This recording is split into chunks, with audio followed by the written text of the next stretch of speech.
And we are live. How's everybody doing tonight? My name is Anthony Brian Logan, and you're watching and/or listening to ABL Live. Thank y'all for joining. You could be almost anywhere in the world, but you're right here with me live in the show, and I appreciate y'all for that. We got a whole lot going on tonight. There's a whole lot happening all over the internet, all over social media, mainstream media, in the streets of the world. Biden had a really weird town hall. We gotta talk about that because I'm not really sure weird is an appropriate word to sum up how terrible it was. A dumpster fire, a train wreck. It was really terrible for a variety of reasons. Also, we got that California recall going on. Larry Elder is in the lead, far outpacing Caitlyn Jenner.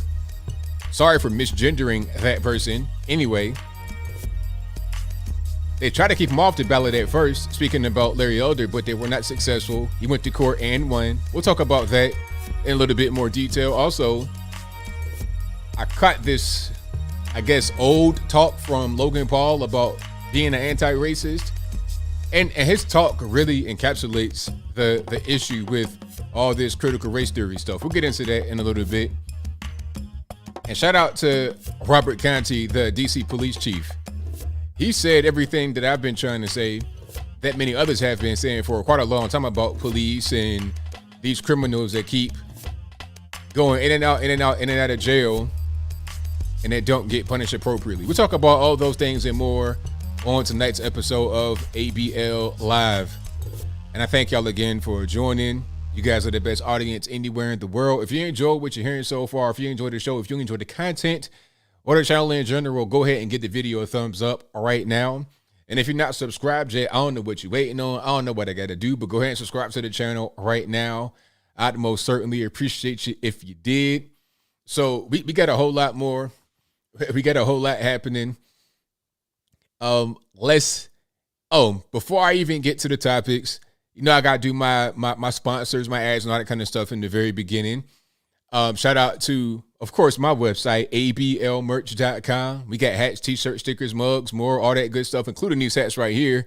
We got a few more left, and once they're gone, they're gone. I might do a re-up maybe, but once they're gone for now, they're going to be gone for a while. So go ahead and get yours while you can. Use promo code 1776 to get 20% off of your next order. ablmerch.com, ablmerch.com.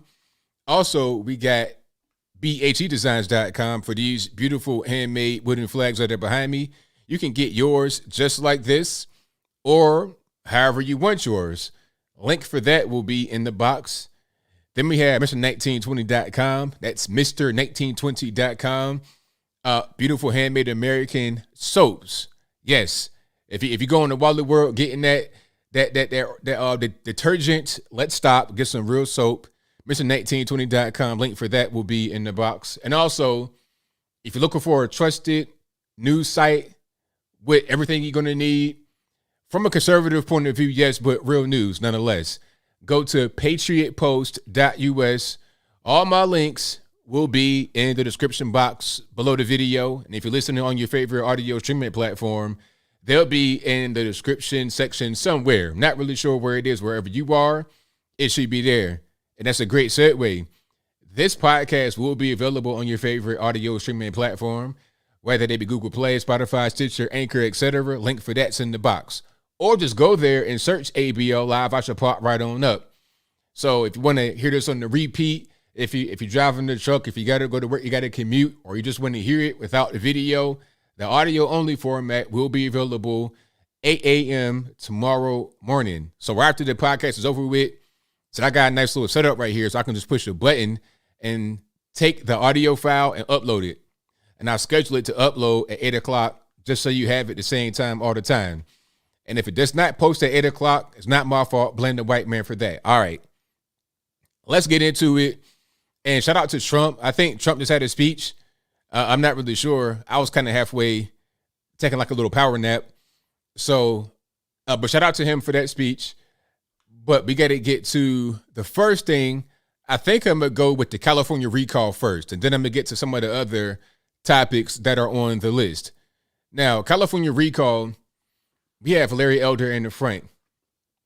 I can't really say I'm surprised that Larry Elder's in the front, but I'm glad he's in the front. And it almost didn't happen.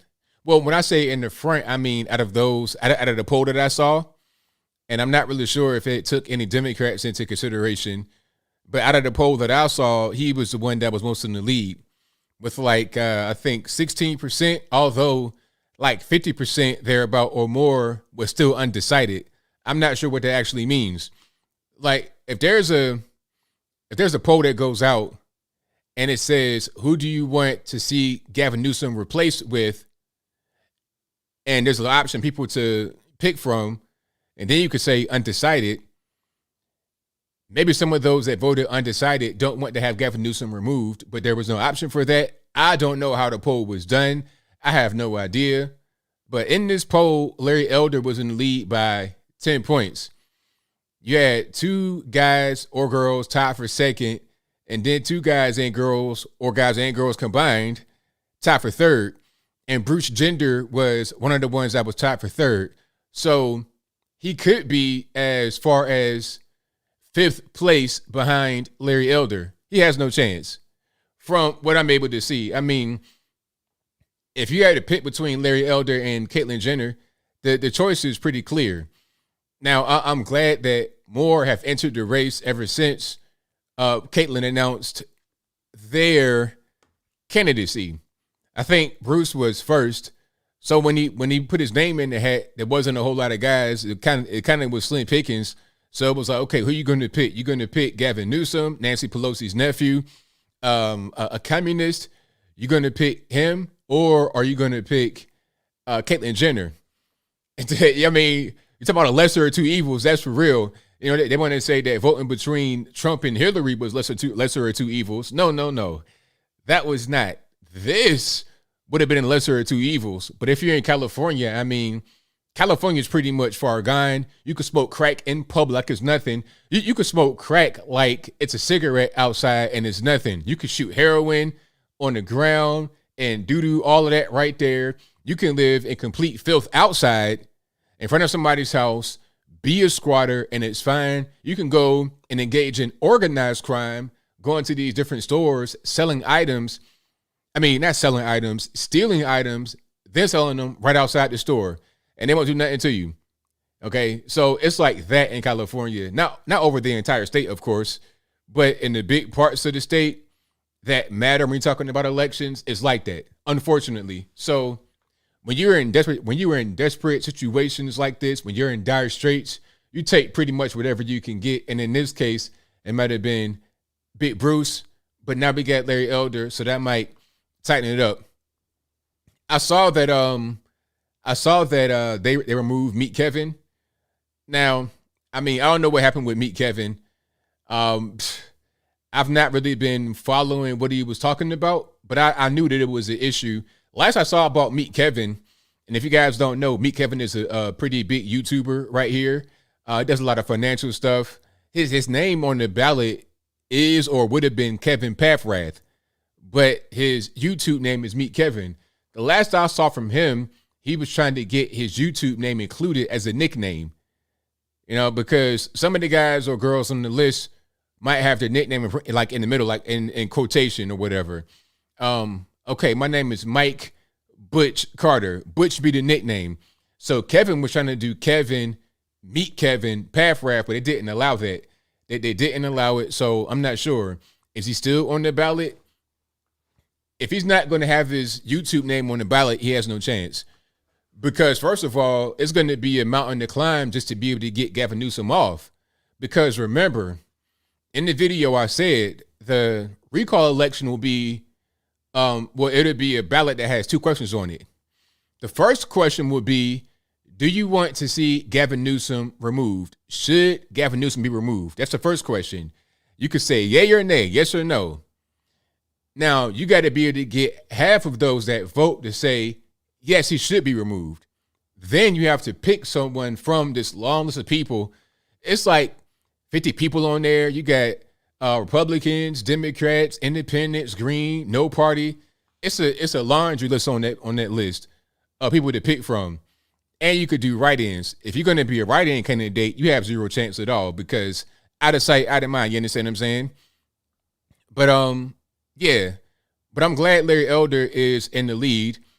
If Gavin Newsom is removed, which is going to be hard, like I said, still in California, people, even after the disaster that has been his administration, even after the French laundry kerfuffle, remember when he went to that restaurant during the scamdemic and he had no mask on, no distancing, indoors, at the same time while he was trying to pass mask mandates, no indoor dining, social distancing, everything that he was trying to get past, he didn't do.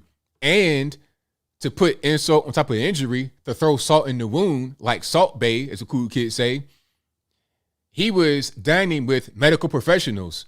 I'm talking about executives in hospitals. So let me get this straight. The science, the medical science says we got to have social distancing, masks, no indoor dining, yet you're not doing any of that with medical professionals. I'm talking about lab coats. They had lab coats on in the restaurant. So, I mean, when you saw something like that, if you see that, you got to know this whole thing is a charade with all the distancing and all that kind of stuff. You know it's a charade. You know it's not really real.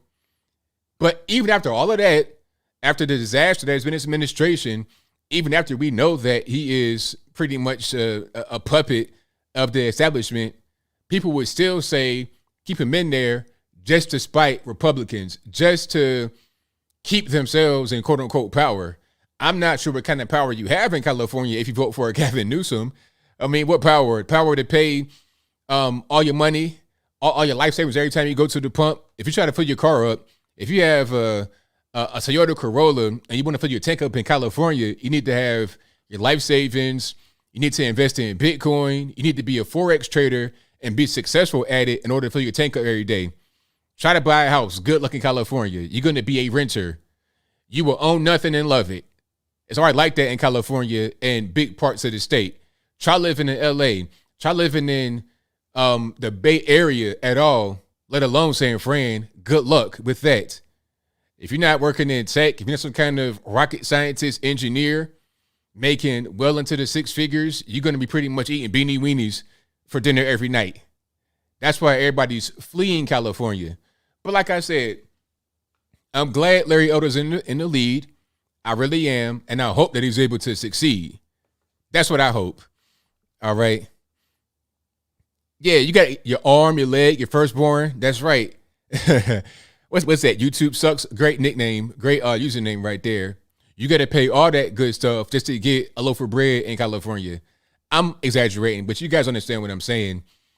But Larry Elder, if he's able to succeed, that would just be tip of the iceberg, because the entire system in California from top to bottom is totally messed up. All Democrat control. It's just a big mess. So I think that there needs to be a lot more of these going on, a lot more recalls or just elections where the right people get in office. That's really what it is. Yeah, you can't buy a home in California. You can forget about it. People, they moving out here to Tennessee and to Texas and Georgia and buying them up like it's nothing. Buying them up. Because, I mean, to them it's cheap to spend $1,000. I mean, not $1,000.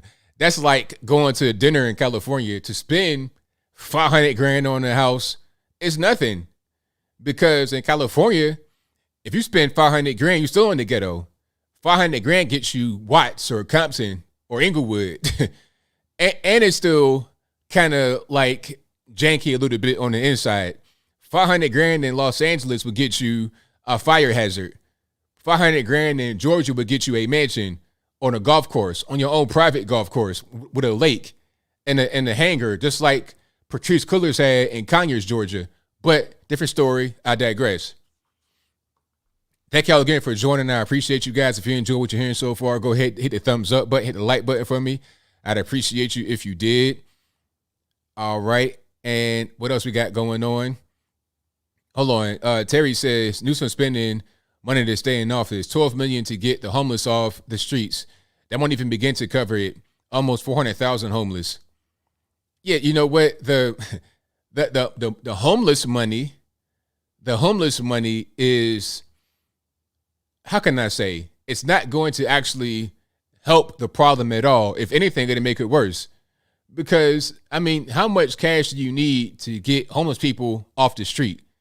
That's not even, the problem is the fact that they incentivize homelessness. I was watching Fox, and I think Lawrence Jones did a piece about Venice Beach and their homeless population. A few years ago, it wasn't any homeless down there. There were always homeless in Los Angeles and California. They're everywhere. But up until a few years ago, you didn't really have homeless people right on the beach, right on the sand with their tent, right? Third world country type stuff, living right there on the sand anyway. What happens is you have NGOs, that's non-governmental organizations. You have the city of Venice, maybe even the federal government, the state government. They incentivize it. You get 3 hots in the cot. You might get free needles. You get people to come out there, tourists or locals or whatever, and give them money so they can go buy drugs. And all they do is just lay out there all day, get high on drugs, do wherever they want to do, get in fights. And that's what it is. And they say, okay, now to fix this problem, rather than, having law enforcement come deal with some of the fights and the crack smoke and the heroin shooting and whatnot and the robbery and the sexual assault, rather than having law enforcement come deal with it, rather than enforcing codes, like you can't just have a tent right there on the beach. I mean, you got kids and everything walking around. I would not go to Venice Beach right now because if you're bringing your family there, you wouldn't be able to go out on the sand without fear of stepping on a heroin needle. You understand? Like, I don't want to have a needle go through my flip-flop. I don't want that. So I'm not going down there. But anyway, the things that could be done to fix it aren't being done. So all they're going to do is just appropriate more money from the federal government or from wherever and then spend them on themselves. That's all they're going to do. They're going to enrich themselves by keeping these quote-unquote homeless people right there on the beach. Okay, people travel from all over the country. Do you know they travel? I saw a guy from West Virginia, not anybody that I know personally, but I was watching TV, and then it was some kind of documentary, and the guy was traveling like on some trains, and the interviewer was saying, hey, where you going? California. Where you from? West Virginia. They travel from all over the country, all over the world, illegal aliens over there too, all over the country and all over the world to be homeless right there, to leech off the system right there on the beach. It's the same case in Skid Row, same case in, the Tenderloin in San Francisco, all over the place. Same case in Portland, Oregon, free out of Washington. The whole left coast is like that. It's the same thing with the stealing.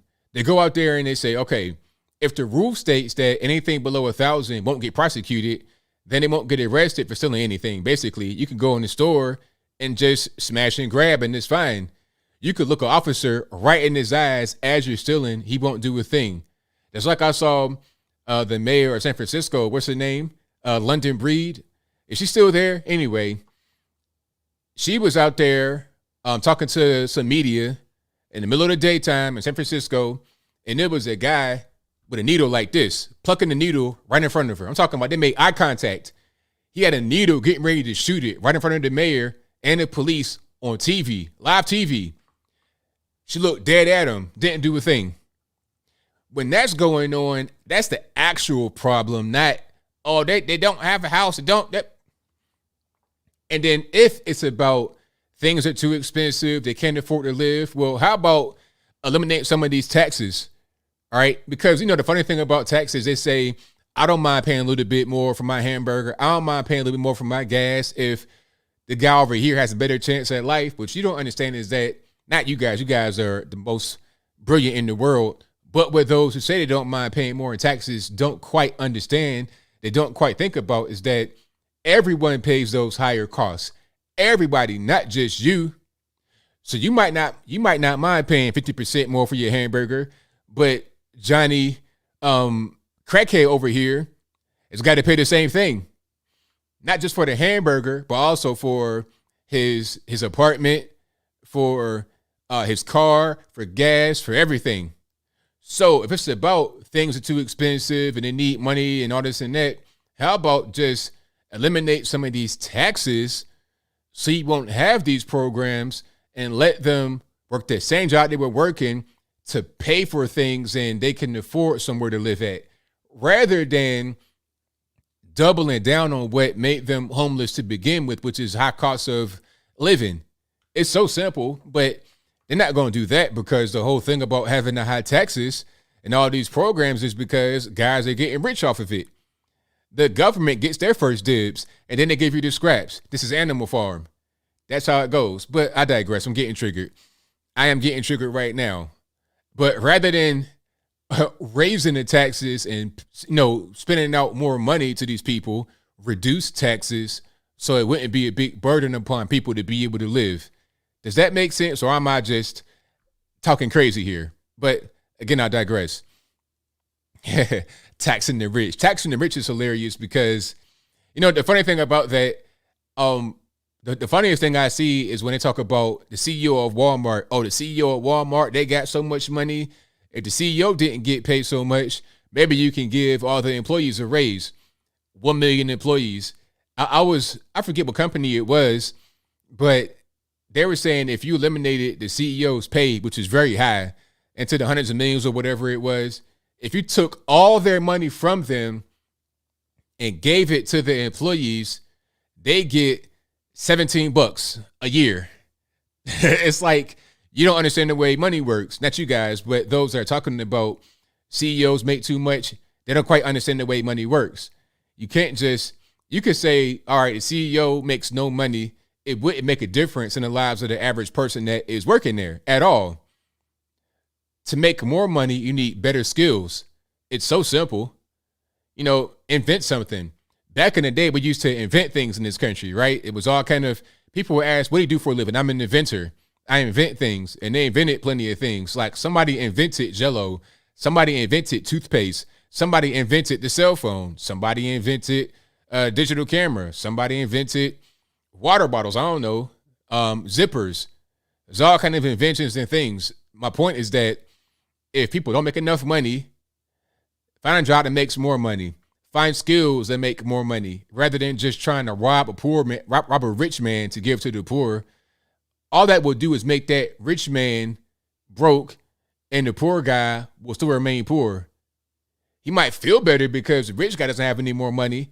See, now at that point, it's called envy. If you feel better because the rich guy's broke and you still broke, that's envy because he's down to your level where you are. But again, I'll move on. Thank y'all again for joining. All right, a traffic light, all that stuff as far as inventions are concerned. Find better skills and make more money. That's my message to anybody out there listening, to the kids out there listening. The silliest thing is when I hear fight for 15. I mean, is it a social justice issue that you need to get paid more money? Or do we live in a society where we have capitalism and you can get paid whatever you want? It's all about what you're able to do. What can you do? Who do you know? What are you able to bring to the table? Just 20 years ago, there was no iPhone. There was no cell phone generally for the regular public. You might have had them old big phones with the backpack and all that kind of stuff way back in the day, or them big brick phones. But the way it is right now, smartphones are a relatively new invention. Google is a relatively young company, like 20 years old, maybe a little more than that. So invent things and be a trailblazer rather than just trying to beg the rich man for money. But I'll move on. So if you guys see any of the Biden town hall, what's going on with your man? What's going on with that guy? He is not really all the way there. He's a few tools short of an entire set, a few clubs short of a set, a few trees short of a forest, a few fries short of a Happy Meal. He's just not all the way there. Not in the least bit. All right. So let me see if I can play one of the videos that really kind of encapsulates what's going on with the guy. Try to get a little bit of sound and let me get the picture. And we can go ahead and do that. All right. So let's do it this way.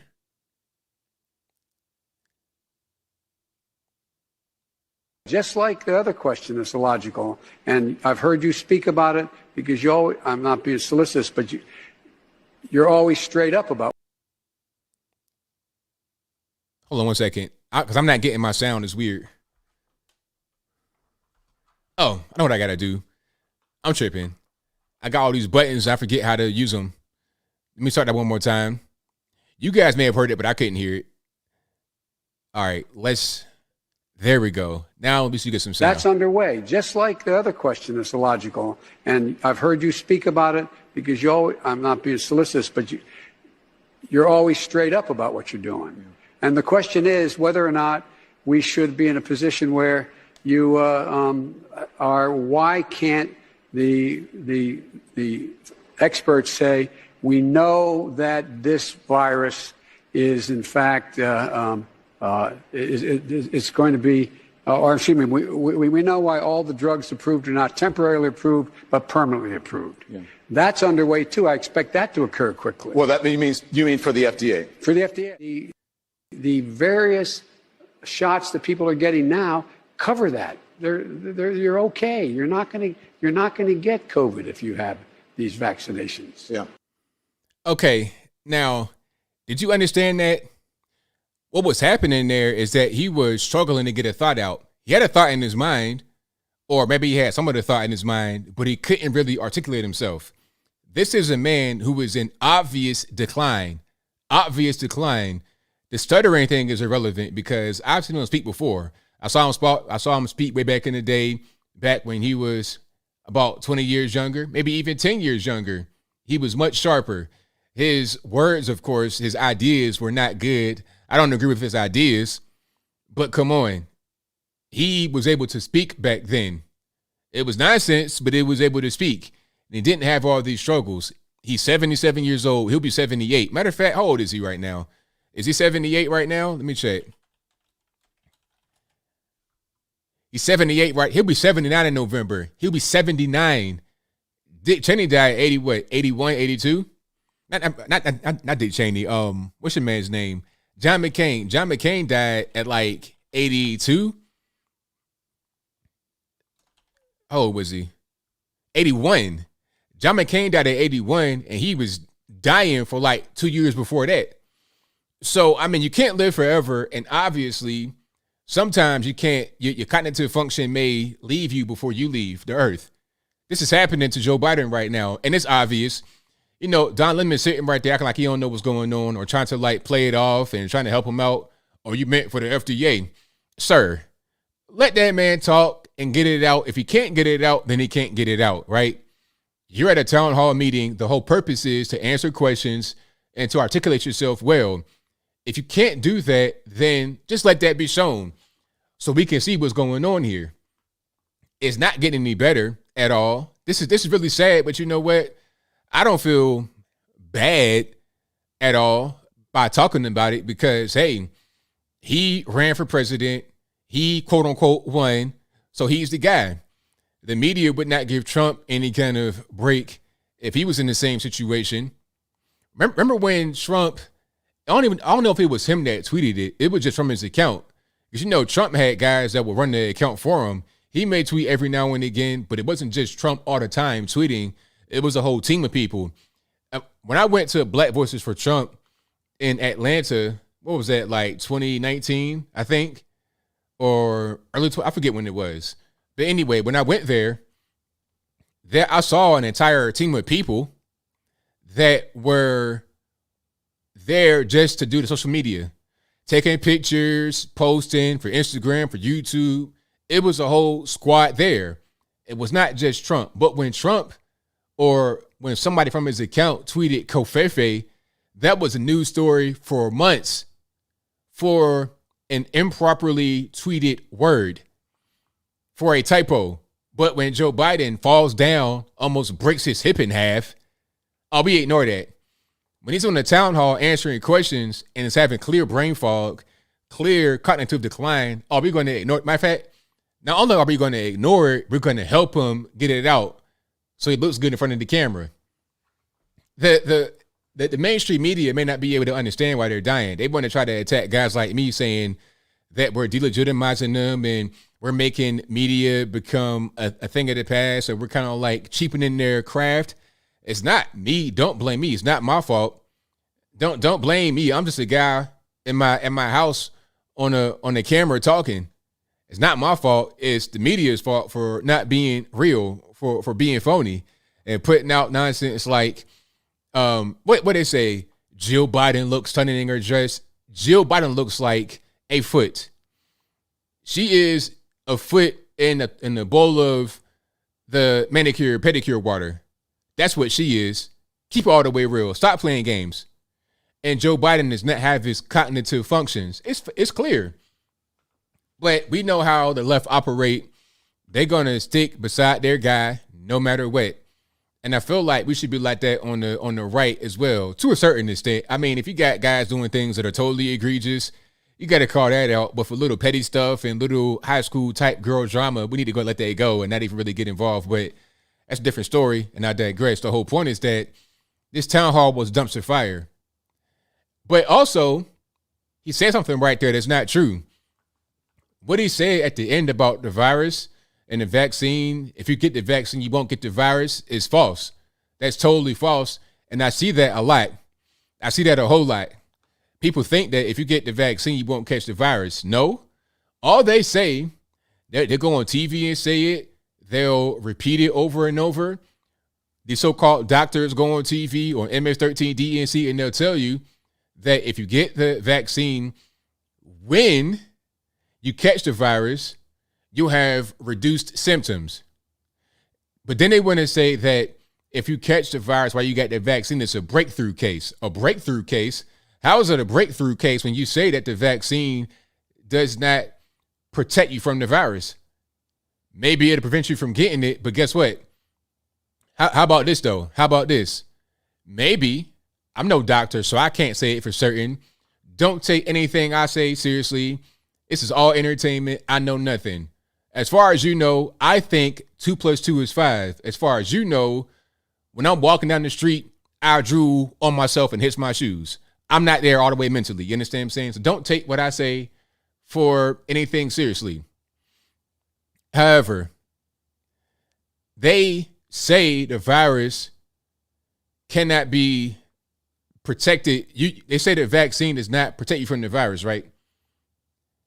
They say that it kind of like gives you a chance to not catch it. It gives you some kind of shield from catching it.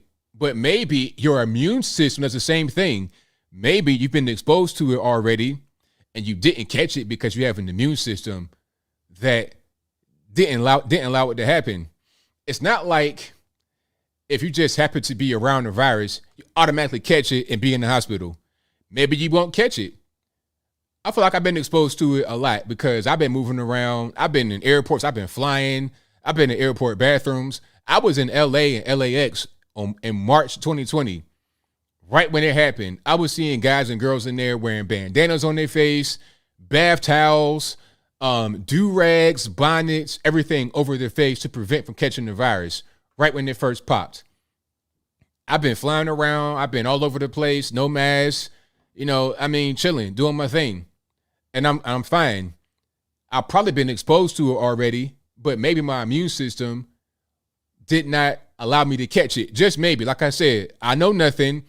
Maybe I got a helmet when I walk around my house because I can't, balance myself. I'm just saying maybe that's the case. So when they say that the vaccine does that same thing, is it the truth? I don't know. I have no way of knowing. Like I say, I don't know nothing. I'm just asking questions. That's all. I make no claims because I'm not a doctor or medical professional. I'm just asking. But I know what he said is false as far as getting the vaccine. And then the NFL, they're talking about, I forget exactly what they said, but I think it's something like this. If people are unvaccinated and they cause a breakout of the virus, then what happens or what could happen is it'll be a forfeit for your team. Like you just automatically lose because you won't be able to play. It'll be a loss in your thing. But check it out though. There was a tweet from Uncle Hotep. Shout out to him. I like Uncle Hotep. He had a tweet that was right on point, and I'm going to find it and put it on the screen. Give me 1 second. But this just highlights how dumb all this stuff is. how hypocritical all this stuff is. Because my thing is, if you're going to say something, be consistent across the board. Don't just, put it out there and be like, oh, well, it's nothing. Hold on. Let me find it. I am going to find this tweet. And in the meantime, thank y'all for joining. If you enjoyed what you heard so far, get a video a thumbs up. Share the video as well. That'll help me out. All right. And let me find it. I'm going to put it on the screen in a minute. Basically, what he says was the NFL will pump you full of all kind of drugs so you can run into a brick wall at full speed on busted knees, but they don't want you to get sick because they care. If that ain't nothing but the truth, I don't know what is. It puts you all kind of Toradol, all kind of steroids, opiates, all of that. So you go out there on game day, get CTE, die, kill somebody or whatever. And that's fine. That's totally fine. No big deal because, that's part of the game. You got to be a man, right? It's all good, right? But when it comes to that thing, oh, we got to protect you. If you catch it, we're going to forfeit. And then on top of that, if you have the vaccine and still catch it, then what? Those Democrats that were on the plane had the vaccine and it was an outbreak among them. How did that happen? So it's not a thing that started out very well. It's not making too much sense. So it's like, what are we even doing? And shout out to the Vikings assistant coach who left the team because he refused to get the vaccine. Shout out to him because regardless of what you think, whether you want to get the shot or not, that's your business. I respect everyone who stands by their principles, regardless of what. So shout out to him for standing by what he says. It's like, I'm not going to get that. I have my own personal reasons. And if I can't work here anymore, that's fine. I'll bounce out. And you're going to see more of that. I saw Dak Prescott, the Cowboys quarterback, Dak Prescott. He was asked about his status, about vaccinated or not. He was like, I don't know if I'm going to tell you that. Isn't that like HIPAA or something? So guys are listening to what we're saying. They're listening. They don't really want to, but it's predictable. So we'll see how the whole thing goes with the, we'll see how the whole thing goes with the NFL season.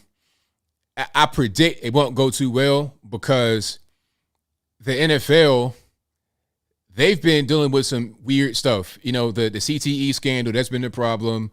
They've been going really woke. There was a commercial, and I'm not saying this is me saying it, a commercial from the NFL officially. It started off by saying the NFL is gay. No, it said football is gay. I guess it was them trying to reach out to the LGBTQ LMNOP community.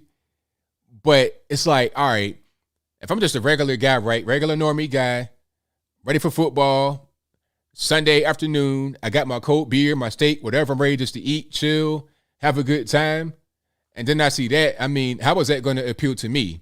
How is that going to appeal to any NFL watcher? Quite frankly, because who's going to be the audience? Who's the main audience of the NFL? Is it going to be guys that vogue in nightclubs on Saturday night with other men and then get up in the morning halfway drunk? Are they going to watch the NFL? Is that what they're going to do? I mean, let's just be serious. So it's kind of strange. But what else we got? I'm going to find that tweet. I promise I am. But forget it.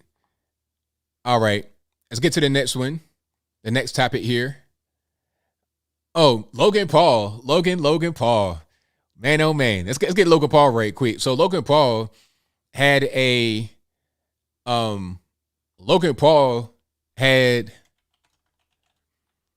was on this podcast called Impulsive last year, back, what was that, in June of 2020. And I think his brother, Jake, and by the way, if you don't know who they are, they're big YouTubers. They do all kind of weird, cringy stuff. I think Jake Paul, what he did one time in the YouTube video was he went to the suicide forest in Japan and filmed it. And I think there was like bodies still up on the rope. It was crazy. But they're kind of cringe YouTubers. They rap. They do pretty much everything. They're pretty much just YouTube entertainers.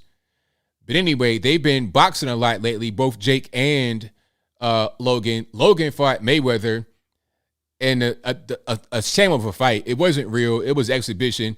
It was funny because Mayweather during the fight actually knocked Logan Paul out, who was much bigger than Floyd Mayweather. But Logan Paul is a YouTuber. He's not really a real boxer. He trains, but he's not really a boxer. He got knocked out by Mayweather one time, and then to prevent the fight from stopping and to give the crowd a show, he kind of like picked him up and got him back rolling. But anyway, he fought Mayweather and it in the draw because it was fixed in the beginning. And Jake Paul fought Nate Robinson and knocked him out during one of those when the pandemic first happened on Triller. That was really weird. But anyway, so what happened was I think Jake Paul was in the mall while they were looting it. I'm not sure if he was looting or whatever, but he was there. And he went on this whole rant. And then it kind of fell on race. And then he went into this weird thing that it looks like he was reading the script. It looks like he got a call from Robin DeAngelo, the white fragility lady. He got a call from her or an email and then read her email. Basically, that's what it looks like. I'll put it on the screen right quick because this is the mind state of a BLM supporter, in my humble opinion. This is why they're out there on the street in the middle of the night, blocking the road with a sign. That's why. When I see BLM out there, I see 80% white people. And it's because of this ideology. Check it out if you've not seen it already. One of my biggest learnings from all of this, and I'm embarrassed that it's taken me 25 years to realize this. It is not enough to be not racist. And before I continue, he cusses like once or twice. If he does, it's not my fault. Blame the white man. You have to be anti-racist. Yes. Condemn those who feign superiority because of the color of their skin. Friends, hold friends accountable. Hold your family accountable. Hold yourself accountable. And most importantly, we must hold our authorities accountable. Police officers, politicians, policymakers. As Killer Mike said, bully the politicians at the voting booth. Make your voice heard. Attend a protest. Speak up against injustice. If you're white, if you look like me, use your privilege. And for those who do not think white privilege exists, you are blind. You are delusional and you are part of the problem. I can count on zero hands the amount of times that I have feared for my life at a routine traffic stop. Let's stop right there. So basically he's saying, hey, if you don't think whites are superior, if you don't believe in white supremacy and, people of color inferiority, then that means you're just blind. You don't know what's going on. That's what he's saying. I mean, that's what I take from it. Maybe that's not what he means, but I don't know what else he means. I mean, what else could they actually mean? And a routine traffic stop, who fears for their life? If you are scared of a traffic stop, why are you scared of a traffic stop? Why? I've been stopped before for like speeding. Like anytime I got stopped, I was in the wrong. Now, I'm not saying that there's never anything weird that happens, but that's not a thing I'm really worried about. I'm not worried about nobody pulling me over for what? Why would I be scared? But I got drugs in the car. I got a dirty gun in the car. What's going on? So he is just repeating what he's heard. And there's a lot of kids that are like this. There's a lot of kids that are growing up this way. This is why it's so important to fight against critical race theory, because the ultimate goal of CRT is to produce guys that are just like this. They are basically cannon fodder to bring down the nation. That's really what it boils down to when you really just look at it for what it is. That has never happened. Half of the reason I'm able to get away with some of my hooligan shit vlogs is because I'm a white kid. I'm confident that I do not have to fear for my life should the cops show up. Acknowledge and weaponize your privilege. I believe we're going to a protest today. You can bet your I'll be in the front line. Knowing all this about America, its racially charged background, its inability to truly treat humans as equals, even after 244 years since its inception. See, he's reading right here, clearly reading, eyes down, reading from a script. We must now work towards finding the solution. And if you are an influencer or a celebrity friend of mine, I hope you are using your platform to continue to spread the message of solidarity and unity. I do not have all the answers, but I know We must now reverse engineer the system as a collective. See, it's so dumb, but a lot of guys, they believe that stuff. A lot of guys, they believe him. They're into it. And he's an influencer. You know, a lot of followers. So it's like kids are being targeted from all different directions. You got YouTubers that are talking like this. Teachers are talking like this. Sometimes their parents are speaking this way. Television, sports, movies, entertainment, everything talking this way. This is why it's so important to fight against that kind of stuff. Because if we don't fight against it on their platforms, on the big platforms, that's why I say, having, alternative media is cool, but you got to be where everybody else is as well, because if we are just banished from YouTube and Facebook and Instagram and stuff like that, if we decide to not fight to be here, what had happened is you go to the other places and it be kind of an echo chamber, and the leftist stuff that gets just polluted, pumped into these little kids' minds will continue. And who will fight back against it? A lot of parents don't know what's going on. So they just innocently put the kids in front of the TV, let them just watch cartoons or whatever. And here comes a same-sex couple. And they're 5 years old asking questions. Mommy, can two women get married? Can I have two mommies? They're gonna ask them questions. And what are you gonna do to fight back against it? This is why it's hard. This is why it's imperative for us to fight back right now in this space. So yeah, this guy is a nut. A total nut. It's just not real. This anti-racist thing, that's critical race theory, that's Robin DiAngelo, that's Nicole Hannah-Jones, that's all this stuff. That's what it is. Guilt grift, yeah. That's what it is, the guilt grift. Big time cringe as well. Huge cringe. But yeah, nobody should feel guilty about a thing they didn't do. I mean, and quite frankly, if I did do something, I don't feel guilty. I'll apologize and move on if I did do something, but the reality is, people didn't do anything that he's talking about. And he's like, you got to feel guilty about that. For what? Why? You're talking about slavery, things like that happened all over the whole world that was not race specific. You had slavery in North America, South America, Africa, Asia, Europe, Australia, New Zealand, before any of the white man came, all over the place. I mean, the whole world has been able to progress with the advent of new technology and knowledge and things of that nature. Education spreading around. We've been able to advance in the true way, true progression. He's talking about regression, going back to Jim Crow and things of that nature. And speaking of Jim Crow, that's a great segue. I did a photo shoot. I was in Atlanta. Me and my wife went to Atlanta like last week. We went to Atlanta for a photo shoot, a week before that. And the photographer was talking about we're headed toward a new Jim Crow society. Shout out to my man Sean. Hey, great photo shoot, man. But he was saying how we're going toward a new Jim Crow society, because it's going to be vaccinated and unvaccinated. They're going to try to have it like that. And here's a picture from Canada. Let me put it on the screen right quick for you guys.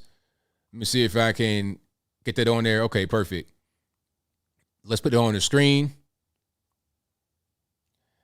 And this is from Vancouver. It's from Vancouver, British Columbia, Canada.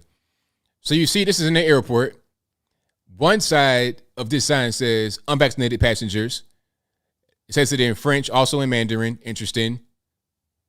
Then you have fully vaccinated passengers. So you have two separate lines depending upon your status in the airport right now in Vancouver, BC.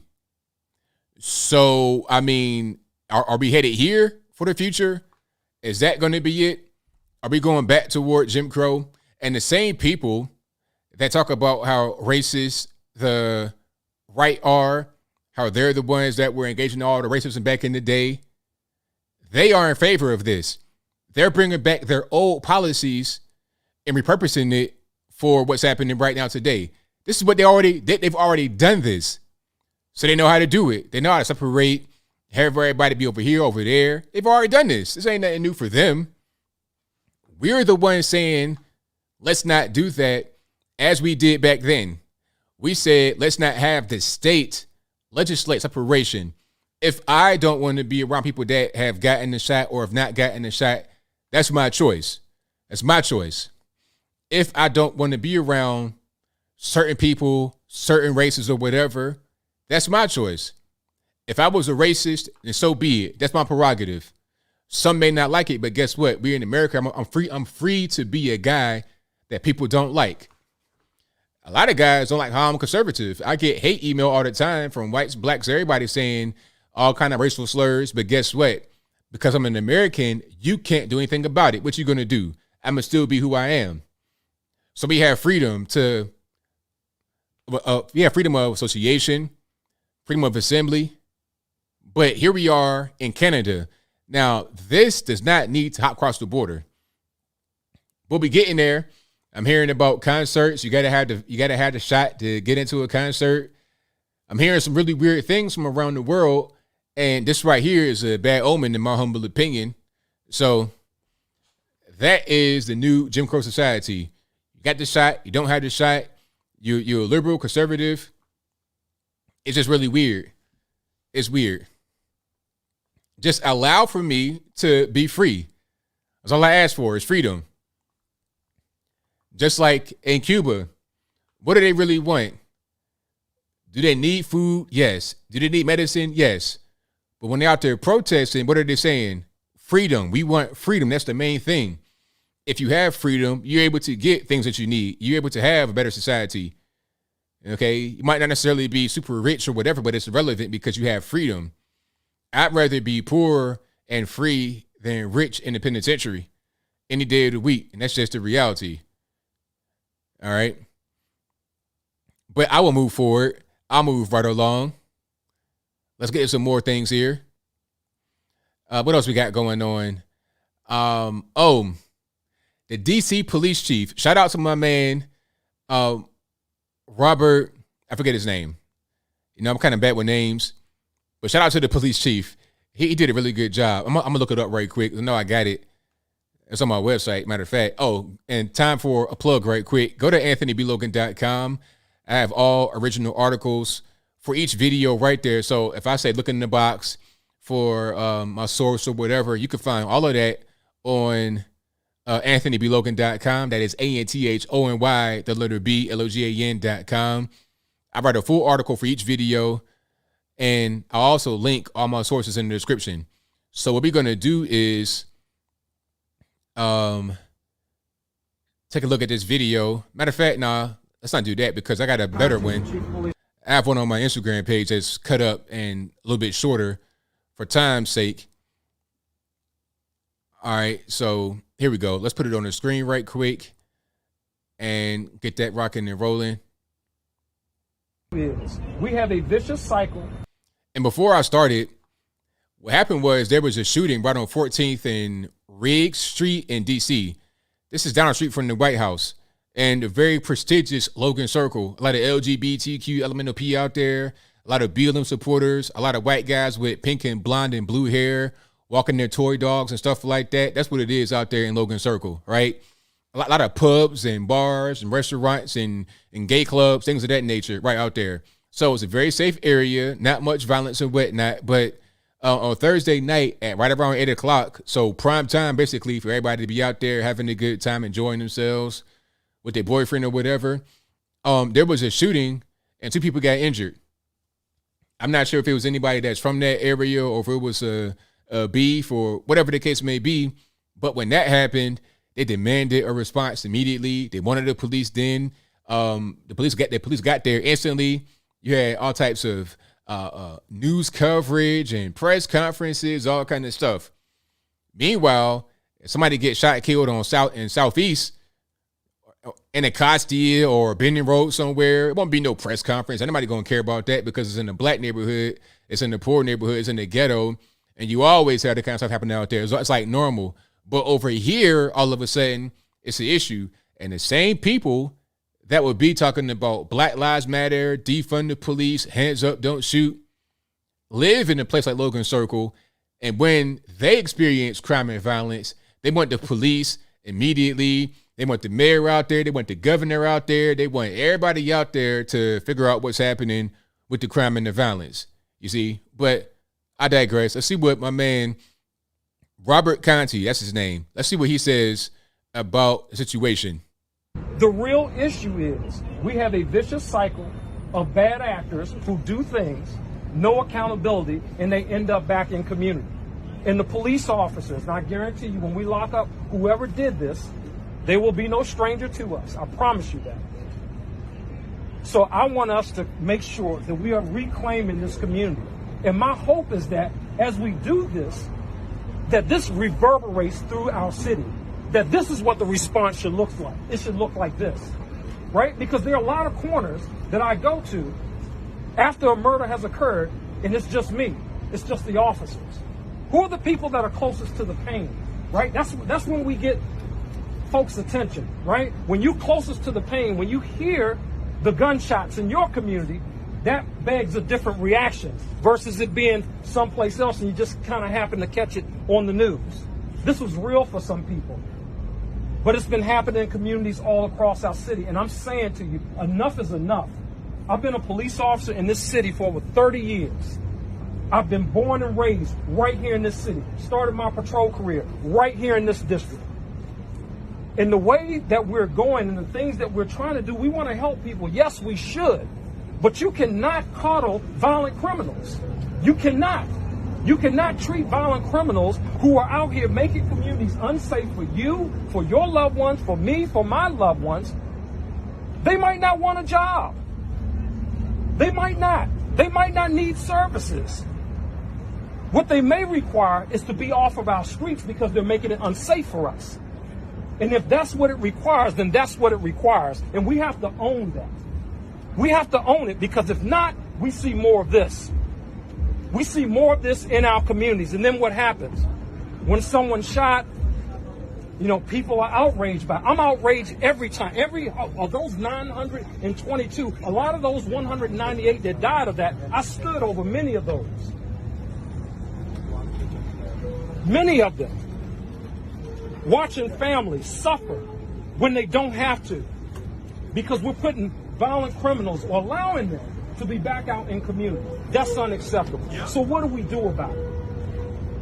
We have honest conversations with the people, the leadership, be it the police chief, be it council members, be it courts, be it...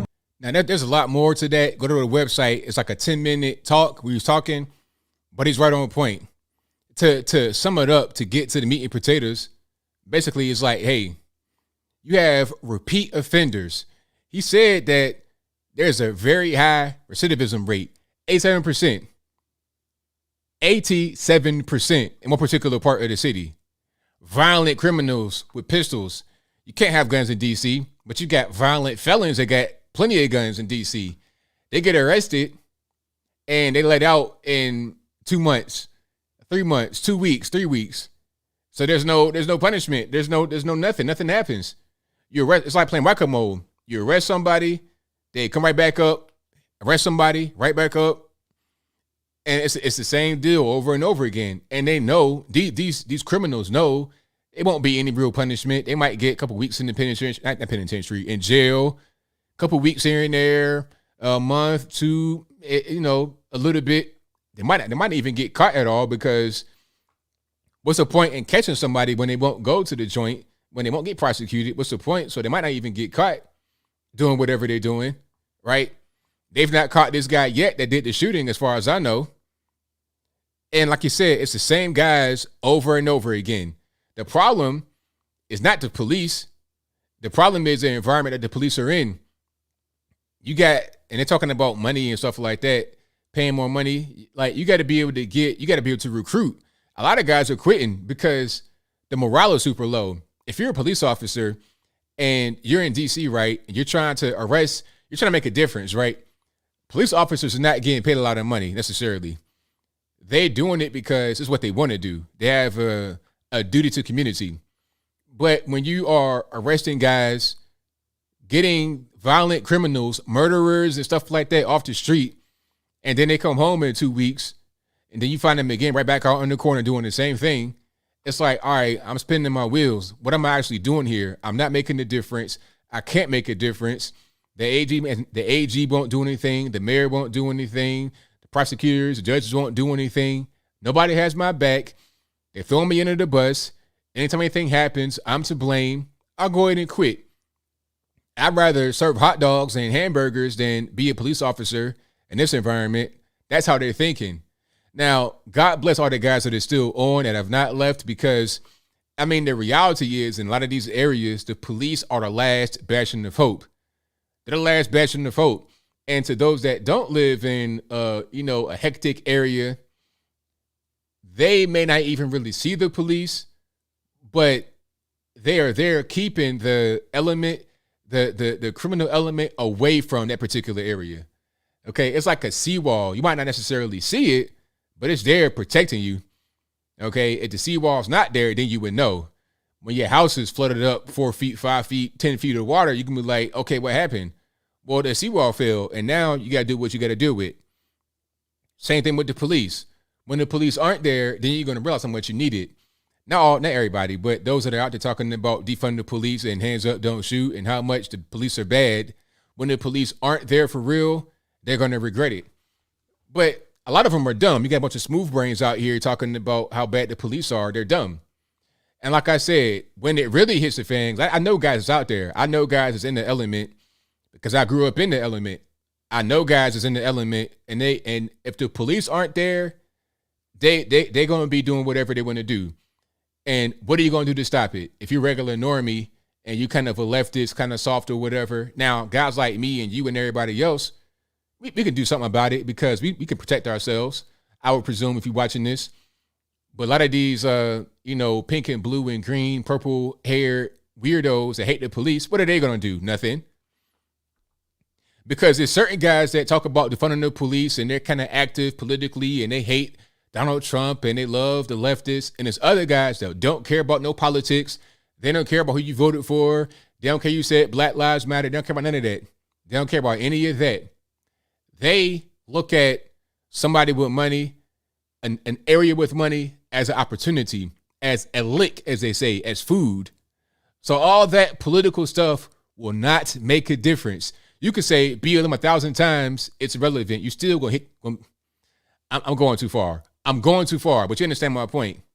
The point is that those that want to try to virtue signal to the black community, to violent criminals or whoever they want to virtue signal to, it will not make a difference when things hit the fan, because the criminals don't care about any of that, period. But I'll move on. I will move on. So yeah, to wrap that point up, hey, I support the police 1,000%. We need the police. And hey, I got their back. And no defunding. If you defund them, it's a wrap. If the police are gone, hey, good luck. I'll be all right for the most part, but it's gonna be Mad Max. And if you're not ready for the Mad Max thing, if you're not a prepper or nothing like that, then God bless you. Because it's going to get rough if they're successful, which is not going to be successful. Where I live, it's not going to happen. If you're living in New York City or something like that, Minneapolis, somewhere like that, then you might need to get an escape plan. What else you got going on? Did I get everything? Jeff Bezos spent hundreds of millions of dollars to go to space. I read that Jeff Bezos took out $1 billion in Amazon stock to pay for the space flight. If I'm wrong about that, let me know in the comments. But $1 billion in Amazon stock to go up to high Earth. I mean, how is that considered space, really? I'm not really sure. Like, where is space really? Because the atmosphere is pretty high above the Earth. It might be thin clouds, but it's still in the magnetics. Anyway, he went up really high in the weird-shaped rocket, took out $1 billion in Amazon stock to do it, and then they gave Van Jones and Jose Andres $100 million each, $100 million US each. Now, I don't know Jose Andres. You guys may know who he is. He's a chef, but I don't know who he is. I've not seen him before up until I read the story about Van Jones getting the money. So Jose Andre got $100 million as well. And the purpose is to give to charities of their choice, but they're getting first dibs on the money. It's really weird because I was reading that Bezos said they could do whatever they want with it, but the purpose is for charity. So that's kind of tricky. So it's like, all right, I guess if Van Jones was to spend it all on himself, it'll kind of look bad socially. So he wouldn't do that because Bezos said it's about charity and things of that nature. So what I think Van Jones will end up doing is taking 20 million or something like that, putting that in the tuck, putting that in the cut for his kids in the trust fund or something like that. Okay. And then he'll take the rest and give to charity. And some charity, maybe he may give it to charities that are favorable to him, that put him up some kind of way socially. You know, maybe that's going on. I don't know. He's not married as far as I know. It was a rumor about him dating Kim Kardashian. So I don't know what he's going to do. He might be on a reality show. You never know. But Van Jones, I guess what they call it, the grift, I guess the crying grift pays off. Because every time I see Van Jones, he's in some kind of distress, crying about something. First it was, he called the Trump election a white lash against Hillary Clinton.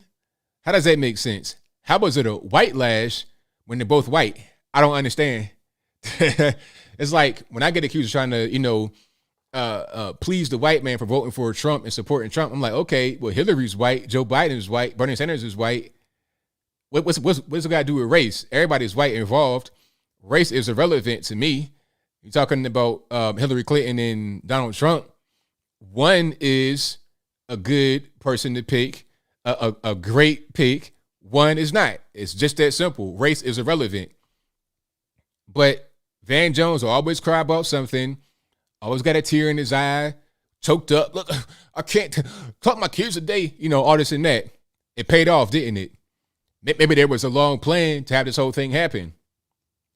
This is why it's weird when I get told that I'm a grifter or something like that. It's kind of strange because the grift is on the left.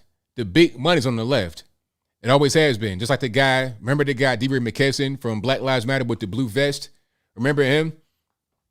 This guy was a teacher getting six figures. Now, pardon me, he wasn't a teacher. He was an administrator in the school system, getting paid six figures. He quit that job to become a protester. Now, I've not seen him since the first wave of BLM back in 2016. I've not seen him since then. So it must pay a lot. He's not really working a whole lot. I don't see him too much. He probably has millions in the bank from one season of BLM protesting, and can pretty much be done. And same thing with Van Jones, 100 million off the books. Take it, do what you want with it. Patrice Cullors, Black Lives Matter co-founder, got a whole real estate portfolio. And the funny part is that Van Jones is a self-described communist, eating plenty of money from capitalism. Like, that's got to be the craziest thing. You say you were a communist, but you take 100 million from Jeff Bezos. Ridiculous. And then Patrice Cullors, the BLM lady, is talking about how she's a Marxist and the socialist, all that and the third. How America's racist, she can't get anywhere, but you got a whole real estate portfolio. See, they tell you one thing in public for their image, right? But when they go to their real life, it's something different. Oh, we live in an oppressive state and everybody's poor that's black and you can't get ahead. Meanwhile, hey, okay, book my flight. We're going to the Cayman Islands vacation. What's the flight going to cost? 100 grand? Put it on my car. It's nothing. It's fine. Charge a Black Lives Matter account. We got it. We got plenty of money. It's nothing. Matter of fact, call up Soros right quick, the son, Alex. Call him up and have him charge it because he got my back. I'll see him tonight at the crib. All right, bye. That's how they're gonna be with in the real world. That's how it is. It's all a game. It's all a charade. And I hope that those that believe in it wake up to that fact that it's a game. It's just a charade. It's not really real. This whole BLM and Black Lives Matter and Black Women Matter is all a game to get money. And they're getting plenty of money. Plenty of money. But I digress. Thank y'all for joining. Definitely appreciate you guys. If you enjoyed what you're hearing so far, go ahead and get the video a thumbs up. Also, like the video, share the video, do all that good stuff. We got super chats on deck, and then I'm going to get to the calls. You guys on the drill. The number to call is 434-658-1220. I'll get to those in just a few minutes. Y'all just hang tight. Super chats on deck first, and then we get into the calls. Apple sent me like 1,000 super chats. Literally, like it's like 15 of these. I'm gonna read them right quick, and then I'm gonna get to the other ones. Apple says, that's Apple Bakar Off Puff. Al Puff Daddy says, ABL, what would you do with $100 million? Hey, that was a great segue. Your timing is like you gotta you see in the future. Now with $100 million, I don't know. I give some of my family, of course, close family, not just every cousin that I come from the woodwork. I'm talking about my mom and my uncle, people like that, grandma, people like that. I make sure they straight with some money. I would invest a lot of the money, boring things like index funds, some stocks that I like, some new IPOs, some old school stuff. Real estate, of course, I get into that. That's really big. I would try to find ways to make that money not become lost to inflation.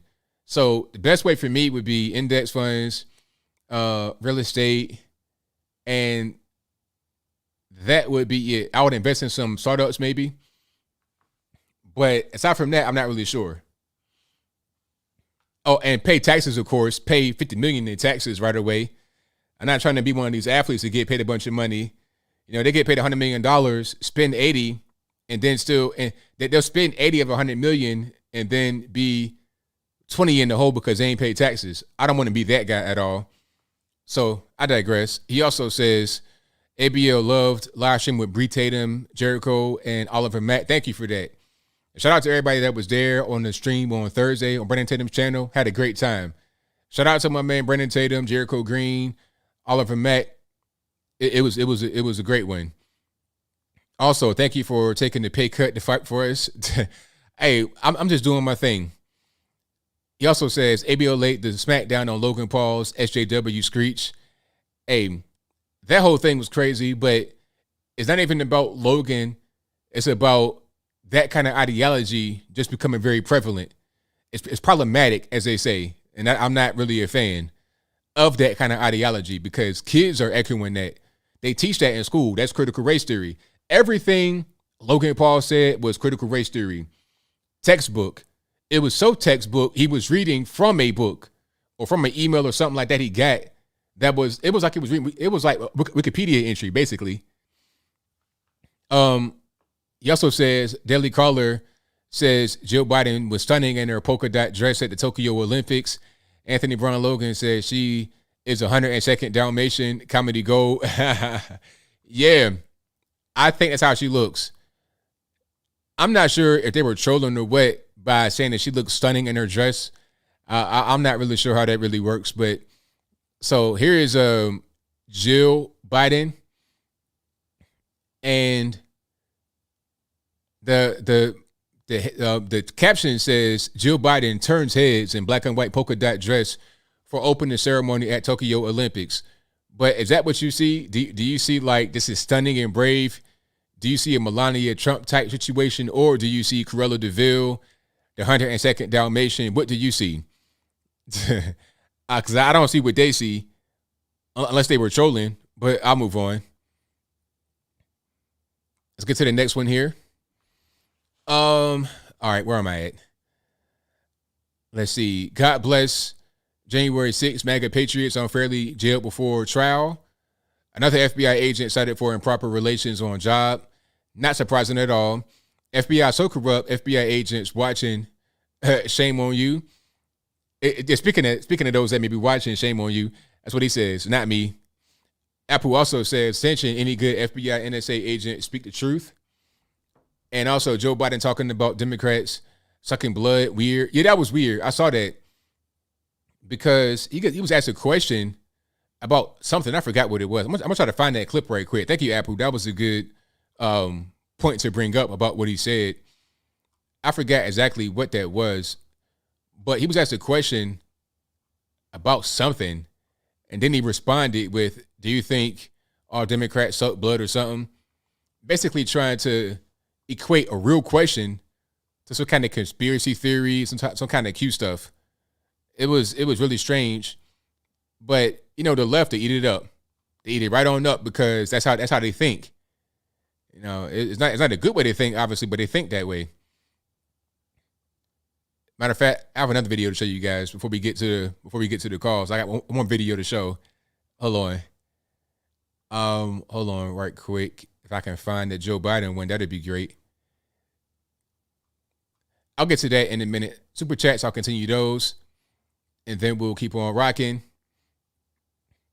Let me go back to where I was. God's will says, Ephesians 6:12, King James Version, 12, verse 12. For we wrestle not against flesh and blood, but against principalities, against powers, against the rulers of the darkness of this world, against spiritual wickedness in high places. Good scripture. Thank you to Tim Fowler for the donation. VA. Yeah, shout out to VA, 2 up, 2 down. You already know what it is. Thank you to Anthony De La Garza, who says, do you have Discord? I joined your Patreon hoping to find your Discord. I do have a Discord, but I don't have the link right now. I'm going to find that link and I'm going to put it in the box. If any of you guys are in the Discord, if you could email me or something with the link so I can send it, that'd be great. Thank you to iGamerine. Hey, if I tore it up, your name that is, I'm sorry, blame the white man. iGamerine says, sniff hair, don't care about Joe Biden. Tyrannia says, I'm just a white guy, a white man, trying to provide for my family. I don't think I'm superior to anyone. This garbage is getting old. I agree. Thank you to Main Gig 1 who says, get through the unvaccinated line faster. Yeah, there you go. Right on. That's kind of an incentive for real to get through the airport because them TSA lines be crazy. And I'm not trying to get stuck in the line and have somebody start fighting in there. So I'm trying to get through immediately, expedited. We got tea on deck. We lit. Thank you for that. All right. Shalisha Thompson says, hey, ABL, do you agree or disagree that slavery for African Americans was the most harsh out of all the slavery that happened in the world? Thank you. No, I don't, because it was worse in Brazil because what they would do is they work you to death. I'm talking about not just when you got to be old and you would die. I'm talking about they work you for like a year or 2 years when you like 20 years old and you would die. That's why so many of them down there, because they had to keep importing over and over because they were dumb. They would just work you to death. You would end up dying. They got to get more and more and more people. That was the case in Brazil. And also as far as the Ottoman Empire, that kind of stuff, what they would do, they would march you on foot sometimes across the Sahara Desert to go to like Saudi and places like that. You know, Carthage, old Carthage, on foot. So ain't no boat ride. You got a camel, Sahara Desert. If you die, you die. And they still got slavery right now in that same part of the world, in Mauritania, which is in the Sahara Desert. So nah, I mean, slavery is slavery. It's bad, but we're talking about levels. It wasn't as bad here as it was in Brazil, where they work you to death when you're 20 years old, or walking across the Sahara Desert. Like, I'm talking about walking from Timbuktu, which is like close to Burkina Faso, up there closer to Nigeria, West Africa, really, like Ghana, all of that. You walking from right there across the entire Sahara Desert on foot. They chop your limbs off. It was crazy. Like I said, it was all bad, but it was bad everywhere. So nah. Thank you to Destination Exile, who says, we defeated the wrong enemy, General Patton. Thank you to Tyrannius, who says, better believe I can protect myself in various ways. These idiots in anti-gun cities are in trouble if they voted for it. Hey, there you go. Right on. Thank you to Atomic Tabasco, who says, punish Doug Ripley, the white man, play the Fauci Ouchie song. Nah, I can't do that. I might play that a little bit later. I might sneak it in there when you don't expect it. Thank you to no one who says, please, please, please run for local office and get into politics. Our country needs people like you, Anthony. Always grateful. Thank you. Well, thank you for your very kind words and your super chat. I most certainly appreciate you. All right. Thank you to Love Live Serve, who says, hi, ABL. Does time help with the grieving? I'm the guy that lost my brother suddenly had in the other day, and I had a panic attack, deep depression. Any advice? I could tell you were super close to your dad and you seem mentally strong. Going on walks with my dad seems to help. Yeah, I mean, hey, I'm sorry for your loss, you know, and I can't really talk about, medical stuff, of course, but time helps, of course. You know what I mean? Time definitely does help. But you can't keep your mind right there because you're going to be stuck. You'll be stuck on the couch and you won't be able to move, and you got to be able to try to find a way to press forward.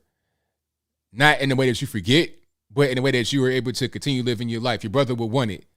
Your brother wouldn't want you to be there, you know what I mean? Because if your brother was here, he'd be like, hey, man, come on, you got to get up. That's what, if my dad was here, he would say the same thing to me. And I would say the same thing to him. But time most certainly does. Time heals all wounds for sure. But again, you're in our prayers. Hopefully everything will be good with you for sure. And thank you for your super chat. You big balling over there. I appreciate that. Modern Renaissance, I see you in the chat, Modern Renaissance, man. Hey, I'm opening the lines right now. So, Modern Renaissance, man, if you want to get on in the Skype, there's the email for that in the description box. You can do that, and I'll get you right on. So, and we'll segue right now into the call. So, the number to call is 434-658-1220. Skype emails in the description box. You can be right here in the bottom left-hand corner of the screen. And let's go ahead and get into it. And if Skype does not work, do not blame me. It's the white man's fault, as always. But yeah, love, live, service, all right. Whatever's going on, we're praying for you. But you got to be able to find a way to focus on your life right now. But time will heal it, for sure. Time will heal it. All right. Let me see. All right. So, Modern Renaissance, man, if you're able to go ahead and get rocking, call in through Skype or with your number. If you got your number calling in, give me your area code because I can't go to my phone. So just let me know what's going on. We can get you on. All right. Yeah. And if you call in, do not be drunk. Don't be drunk. Be sober. Not MRM, of course, because MRM is a real healthy guy. Anyone else out there, aside from Modern Renaissance, man, if you're going to call in, if you're drunk, please don't do it. All right? So, okay, you want to sir, mug and Black, I got you, Unifier TV. Don't even worry about it. Yeah, definitely. Technologic says the same thing. Stay busy and honor that cherished memory. Yeah, stay busy. What you don't want to do is become kind of like stagnant, not doing much, because that'll just sink you deeper into it. You don't want to do that. You want to keep moving. You want to press forward. All right. Let's go ahead and get into it here. Again, the number to call, 434-658-1220. Let's matter of fact, let's restart Skype right quick because I got some issues over here. Let's go ahead and restart.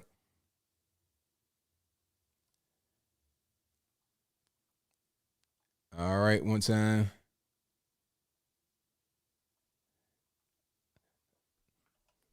Skype, it's Skype's fault. Like I said, blame the white man. Is not my fault. Let's try that one more time, and we'll get into it. There we go. All right, let's do this. All right, we're in the money now. I think we're good to go. The number to call, again, 434-658-1220.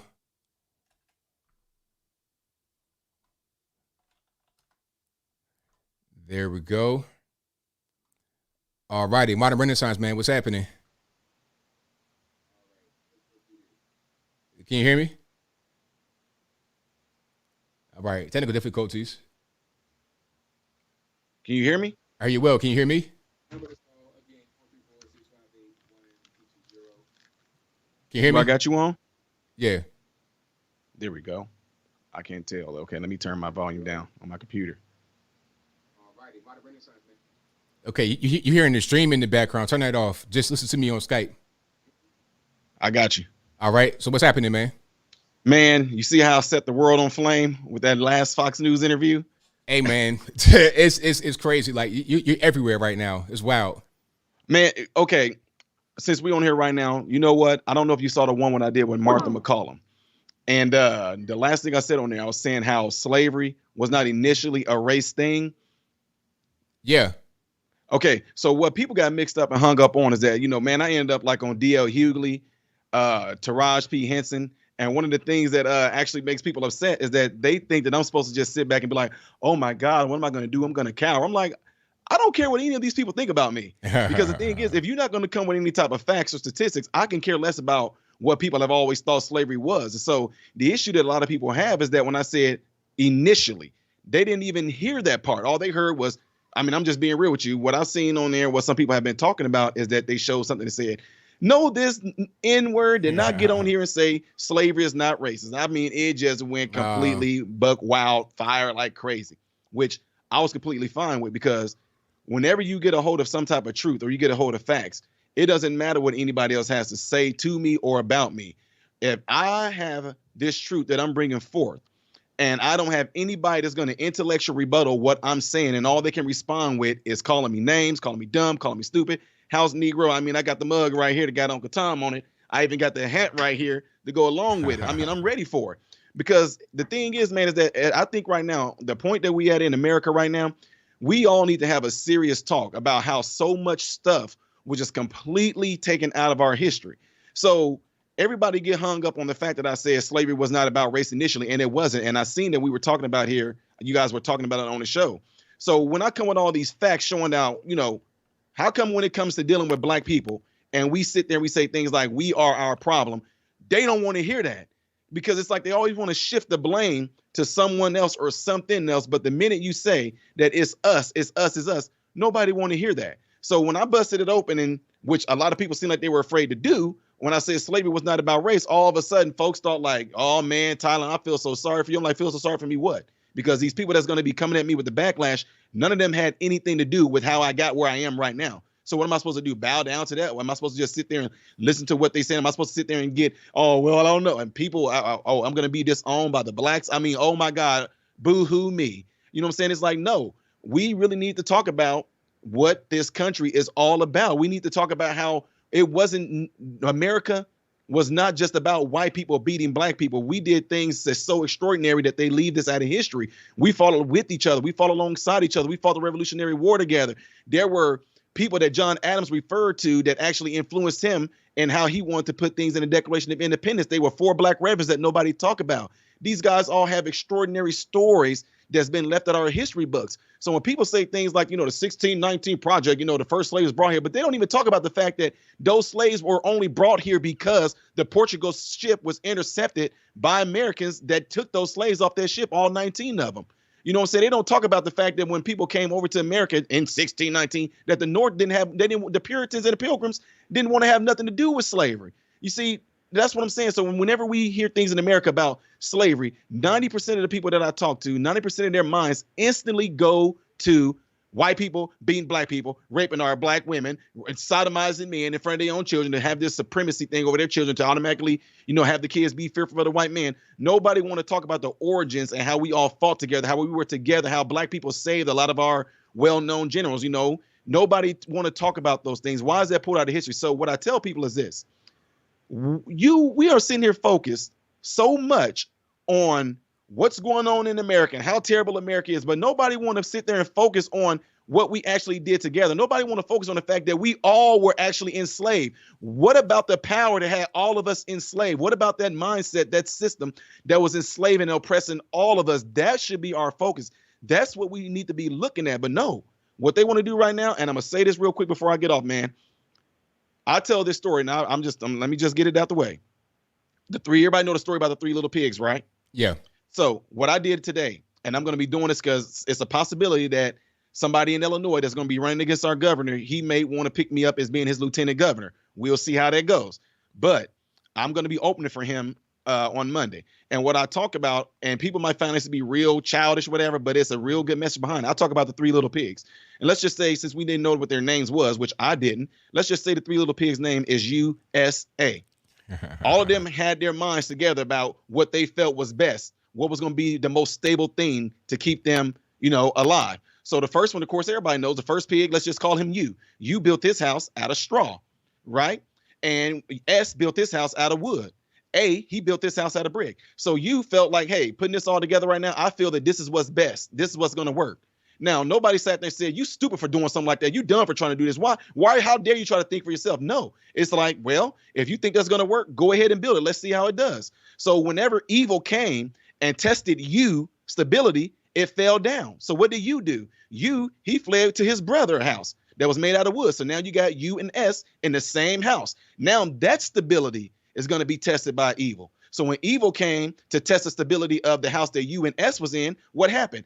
It fell down. So then U and S, they fled to A's house. So now you got USA all in this same house together, all united, all of them sitting there trying to withstand this evil that's coming against them. Hopefully this one stands up. So then when evil came, evil could not prevail against what they all were inside of that were united. They could not prevail against that stability. And that stability that I tell people right now, how I teach little kids, that stability is our Constitution and our Declaration of Independence. So in the beginning, yeah, the Declaration of Independence had to be revised and had to go back and look at it. Let's check this out. Well, that didn't work. Well, how about this? Well, that didn't work. See, it kept faltering. It wasn't until they actually perfected it. And all up to this time right now that people don't understand, 200 some plus years, our Constitution has been standing the test of times, has been standing against evil right now. So when that evil tried to sneak in a different way, USA came together and put a trap there to kill the evil, right? But the difference right now is this evil is still on the outside trying to get in. But America seems to be semi-united right now. But this evil, what it's doing, is stirring up USA inside that stability. It knows that it can't break that stability. It knows that it learned from the last evil. If the other evil tried to get in another way, USA came together and put a trap there to kill the evil. So this evil, it recognizes, well, I can't get in no other way, but guess how I can get in? If I get USA inside that house to start fighting amongst each other, if I get one of them to believe the words that I'm saying to her right now, one of them might just let me in. And that's exactly what's going on right now. They're trying to break down the Declaration of Independence. They're trying to break down the Constitution, which is the United States stability. And this evil just saying like, hey, I know I can't break the USA because they're going to all unite and they can all kill me. But if I get them to fight amongst each other, perhaps I can get one of them to open the front door or maybe the back door. That way I can go in and destroy all of them. And that's what Americans need to understand. That's what's going on right now, is that they know that this Constitution, this Declaration of Independence is our stability. And folks, listen to me right now. It is going to come down to where it's not going to be anything to do with our race. They trying to divide us by race, by our gender, by our social economic status, by who we can date, who we can't date, by gender. I mean, by so many different things. And people think this all coming down to America being so terrible and so bad. No, it's because this evil know that as together, it will not be able to defeat us. But if it get us to be divided, it's going to be able to come in and have its way with us. Wow. Very well said, man. I couldn't say nothing better than myself, man. Absolutely. Right on point. So, yeah, man. And appreciate it. And hope you guys are listening to this. And America needs to stand together. ABL, love what you're doing, man. Love what you, Tatum, Owens, a lot of us, man, Harris Jr., the Hodge twins, all of us are standing up against this stuff, man. And we got to keep this going because people are waking up and people are listening to this. And there is a resistance out there that's standing for America. And flat out, we're just patriots, man. And I'm not a coward to any of this. So they can bring it on all they want to, but I'm going to fire right back. I'm not a coward. And I know you're not either, sir. That's right. Right on point, man. Tell everybody to get in contact with you, man. Your YouTube, whatever you got going on. Go ahead and plug that right quick. All right, so everybody that's listening right now, my YouTube channel is called Modern Renaissance, man. I do a lot of things on this channel. I do a lot of DIY videos when it comes to fixing cars, things around the house. I do comedy on my channel. I even do some cooking on my channel. I do reaction to certain videos. I do marriage counseling. I show videos on there when I preach at my church. There's a lot of things that I do on my channel, and pretty much it's just to show people that you don't have to be just, in a box where I only can do one thing. You know what I'm saying? It's a lot of things on this channel. And also, that's my YouTube channel called Modern Renaissance Man. And also, you can follow me on Instagram. It's Modern Renaissance Man on there. But the zero in modern, it's a zero in modern. It's not an O. Somebody already has that name. And also, I'm on Rumble under Modern Renaissance Man. And I'm on Twitter under MRMologist. So go over there, check it out, follow me on there, and I'll continue to pump out videos. ABL, I appreciate all the videos you putting out, the things that you get out, and I get notified. I see videos you put out there and I'm like, okay, good. And I always try to give props like, hey, ABL got this video out there and I'm going to get my take on it too, man. So you, Tatum, everybody else to keep on pumping out these truths, things that I might not have, being able to get a hold of. Keep on doing it, man, because it's feeding me too as well. So I appreciate everything you're doing. Appreciate your channel. Love you much, brother. Thanks for calling in, man. Definitely appreciate you. Absolutely, man. God bless you all. God bless. All right. Shout out to my man, Modern Renaissance, man. Great call. Right on. Yeah, check him out. He does everything. There's a whole lot. So y'all most certainly subscribe to Modern Renaissance, man. For sure. All right. Somebody said he has like 5 videos. I'm not really sure. I'm not sure what's going on. He might have had some stuff privated. I don't know. I don't know what's happening, but he's still here. If he wants to say what's going on with his where the videos are, you know, whatever it is, I guess he'll let you guys know. Let's get to a few more calls here. The number to call is 434-658-1220. Let's go. 443. You're on line. I'm speaking to. For sure. 443. Hello. Hello? Yes, who am I speaking to? Yeah, you're speaking to Alex from Maryland. All righty. What's going on? What's going on, man? Everything's all right about yourself? I'm doing fine. All righty. So what's on your mind? Yeah, no, am I on the show right now or no? You're live. I am live? Yes, sir. All right, that's crazy. Yeah, no, I wanted to run something by you. Disclaimer, I guess that I'm the evil white man, if that's all right. But you know, I know you guys were talking about, you know, education and history and that kind of thing, and I assume, you know, you've heard one of the big things they're talking about, they want to teach more in schools these days, is about like the Tulsa race massacre, right? Say that one more time. I didn't quite hear you. The Tulsa race massacre. What about it now? Are you this is something you're familiar with?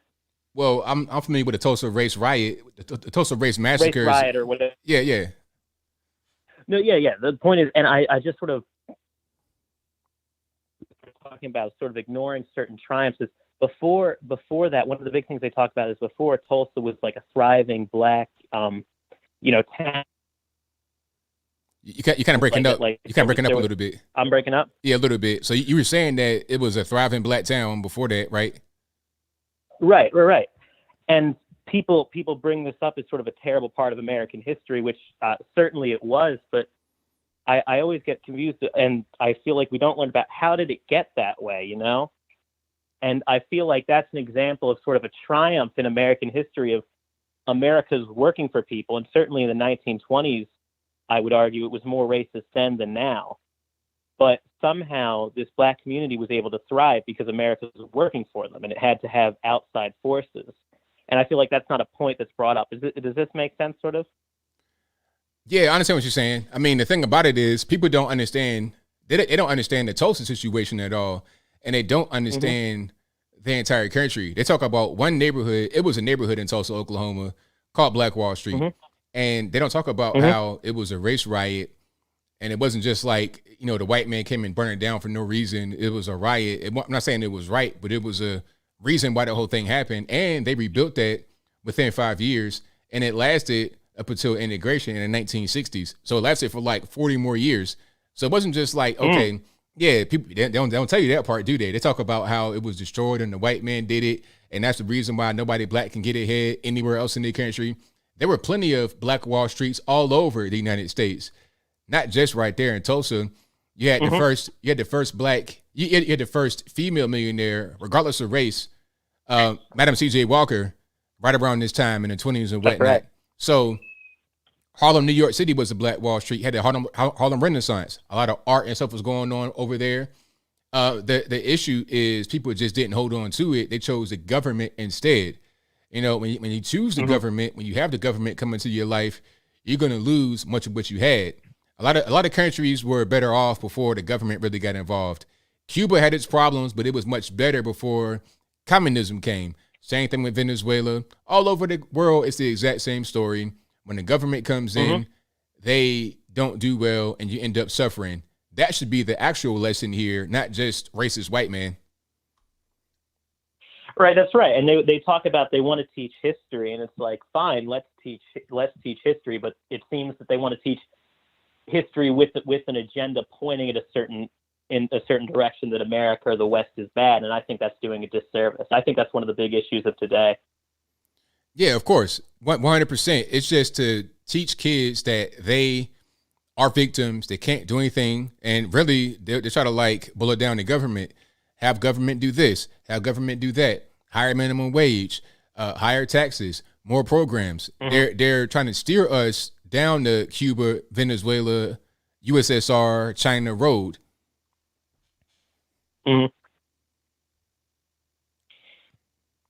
Yeah, that's right. So I just wanted to sort of run that by you, see if that makes sense, and get your thoughts on it. Sorry, this is my first time calling into a show like this or anything. Well, thank you for the call, man. Definitely appreciate it. Yeah, of course. Thank you. No problem. All right. All right. Shout out to the caller. Great call. Yeah, that's really the long and short.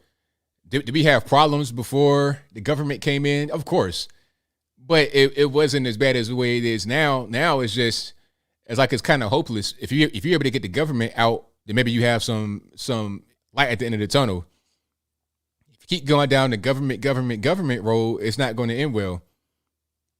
Government does not innovate. All they do is just kind of push papers around, and without innovation, without anything really, you can't have progress this way. This is what communism does. And we don't want to live in the state of communism. And that's just what it is. All right. So let me go ahead here. Hold on. So I have the Discord link. Thank you, Sheeps, for the link. I appreciate you. I see you on Skype. So the Discord link is right here. I'm going to put it right here in the chat. I'm going to put it in the description box too, so you guys can easily access it. Give me 1 second here so I can just go ahead and do that. Yeah, it'll be right there in the in the thing. I put a popcorn emoji right beside it. It'll be right below the BitChute. So there you have it. So if you guys are asking for the Discord, it's right there in the chat box, also in the description box. Let me get to the next call here. Let's go. 386 on the line. Who am I speaking to? So I can just go ahead and do that. Hi, I was looking to speak to ABL. You're speaking to him right now. What's going on? Oh, nothing. I was just going to, I was going to talk about a few issues. One of them was, is this ABL? Yes, it is. And before we go any further, hold on. We got noise in the background. Can you turn it down for me, please? Yeah. No, yeah. Let me move into the other room, all right? I can shut that off. Hold on a second, ABL. All righty. I'm going to shut off my speakers, okay? Okay. Yeah, you can hear your voice in the background. Yeah, I hear all myself. Right, if I can hear that, they can hear it too. I'm sorry to bother you. Oh, it's all good. It's all good. So what's on your mind, boss? Well, I was thinking, I was listening. There was the guy that called in. I was listening to what you were talking about, and it got me thinking. I'm kind of a war historian geek dude, and I know you're from Virginia, am I correct? Yes. All right. I'm from Boston, but I live in Daytona Beach, Florida, but I've lived in Korea and London. It doesn't matter. But what I'm saying is that, I don't think the Civil War was about I think it was about civil rights. You know what I mean? And states' rights. What do you have to say about that? I don't know. I mean, I'll get back to you later. I'm just really happy to hear your voice. You don't have to talk to me if you don't want, but I'm just saying that's all I was going to talk about. Well, thank you for the call, man. I'm gonna answer you once you off. So thank you for your call. All right, yeah. Shout out to the caller. Now, the war was about a lot of different things. Slavery was part of it, of course, because they ended slavery by order during the war. So slavery was part of it. I mean, that can't really be ignored, but it wasn't just about that. It was not solely about slavery. You had civil rights, states' rights, a lot of different things. You had territories and expansionism, all kind of stuff going on. And the number one way I could tell you that it was not just about slavery is that slavery existed in both sides throughout the entire war. And as a matter of fact, slavery was around in the North for longer than the South, as far as like wartime. And what I mean by that is this. Emancipation came out from Abraham Lincoln in 1863, January 1st. It was signed on my birthday in the previous year, 62. And it went into effect January 1st, 1863. Slavery did not end totally under the federal jurisdiction until 1865 in the Union. I think it was Kentucky, one other state. So they had slavery for a longer period of time than the South officially.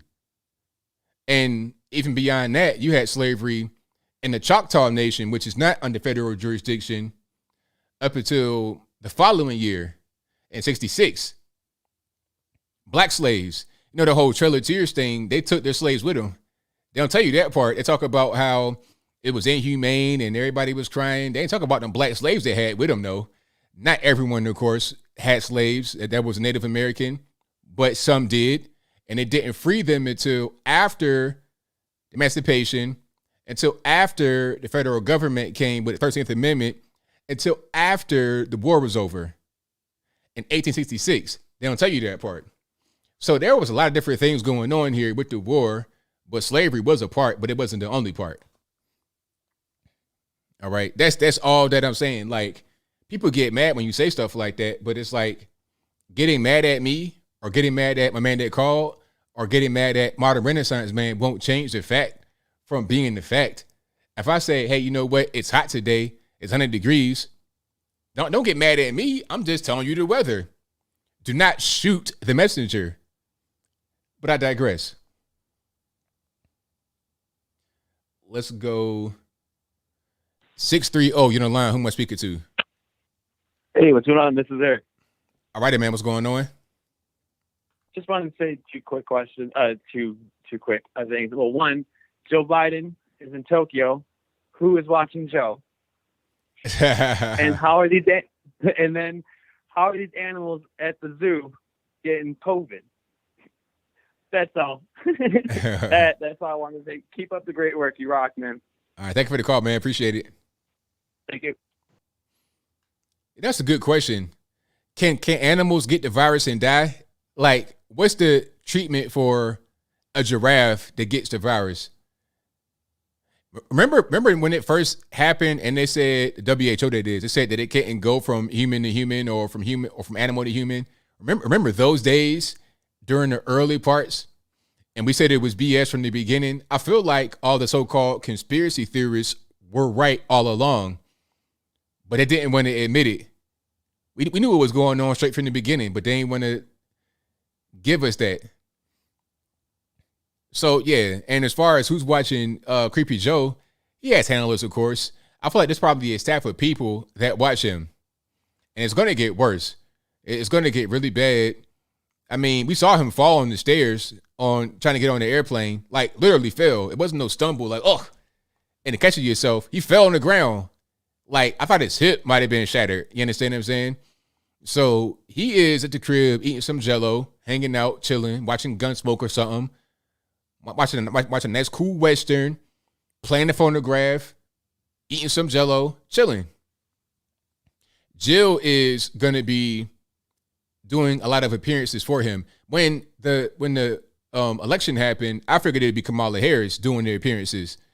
That's hilarious. The vice president can't even go out there and do appearances. You got to have the wife of the president, who is no spring chicken. And then they want to talk about, she looks stunning. Stunning how? I mean, if you're talking about on a scale of peat moss to a skeleton, she might look stunning in that from that point of view, but humans, no. But I digress. I'm getting triggered. Let's go 412. You're on the line. Who am I speaking to? Yeah, someone talk to ALB. You're speaking. What's going on? Hey, ALB. Hey, is this ALB? ABL. It's fine. No, it's me. Oh, hey, I want to talk about the nursing homes. Hey, I want to update your audience that the DOJ canceled their investigation with the nursing homes in Pennsylvania, New York, and Michigan. Well, okay, now there's a DOJ investigation. That's one. So the federales have called off their investigation, and we know what happened with that because they are pretty much going to be supporting people like Andrew Cuomo from the federal level. However, there's still investigation from Manhattan into the nursing home situation against Cuomo. So I don't know about the other states and if they have anything going on locally, but it's not quite over yet because you still have local governments, local things that may happen. So we'll see. We keep an eye on it. But it's unfortunate that they dropped it. But nobody. We shouldn't be surprised that it happened because they don't want to go against their political friends. Right. But my concern is Pennsylvania is Democratic. Okay, we have a governor that's Democratic. New York and also Michigan. I like to see how that's going to go. Well, yeah. I mean, it'd be interesting to see. Yep. So, thanks. Hey, thank you. All right. Bye-bye. Thank you for the call. All righty. Shout out to the caller. Yeah, I'm sorry I couldn't find AOB. He wasn't available. So you got ABL to tap in and substitute for AOB. Yeah, but shout out to AOB. He's really good, a really good YouTuber. Let's get to the next one. I'm playing. Let's go to 773 on the line. Who am I speaking to? Hey, Bill. First off, how's it going? Everything's good, man. How about yourself? Pretty much infuriated at this moment because like I've been telling you, my state and family still will not kind of realize that this whole virus and lockdown thing is beyond pathetic. I do have a direct question to kind of ask you.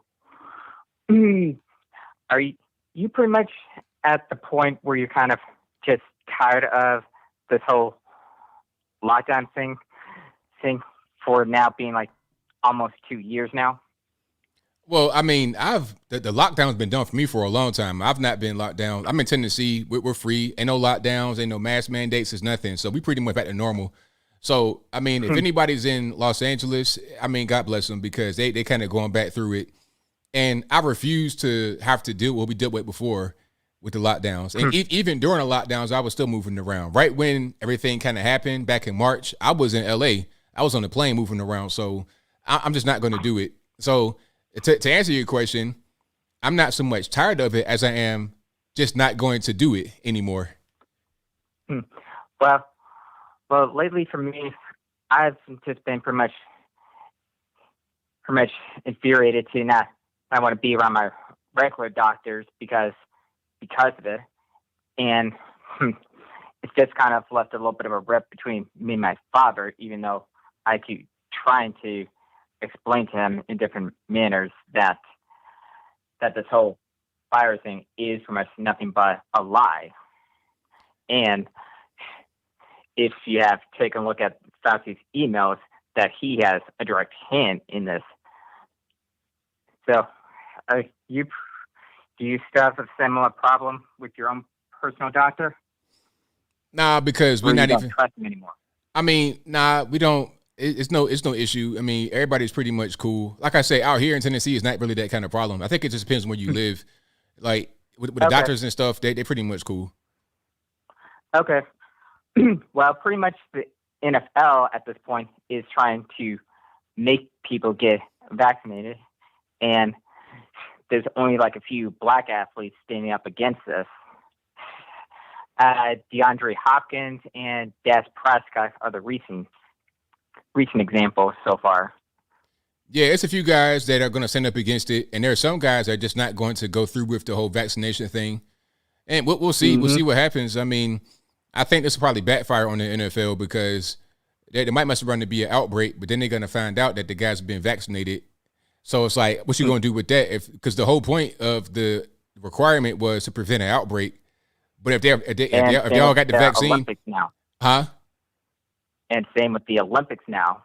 Yeah, I mean, it's just kind of dumb, really, because it's not really that deep. It's not like you're gonna just automatically die from the virus. This ain't Resident Evil or something like that. I mean, we need to just stop with the nonsense and get back to normal life. Yeah, this is pretty much madness. Yeah. And I do have one final question to ask you. Well, it's much more of a statement. Since some of these pro-black athletes, the BLM types, want to embarrass us on national stage and just want to live in a communist country, I was jokingly suggesting this to on Nick Taylor's community page at one point, that we could trade at least 100 of these so-called BLM types for either the Cubans who want to come to the United States, or trade them to the Chinese for $10 million. kind of like that old Mad TV Jefferson's skit where I can get 5 Mexicans for one sassy black maid.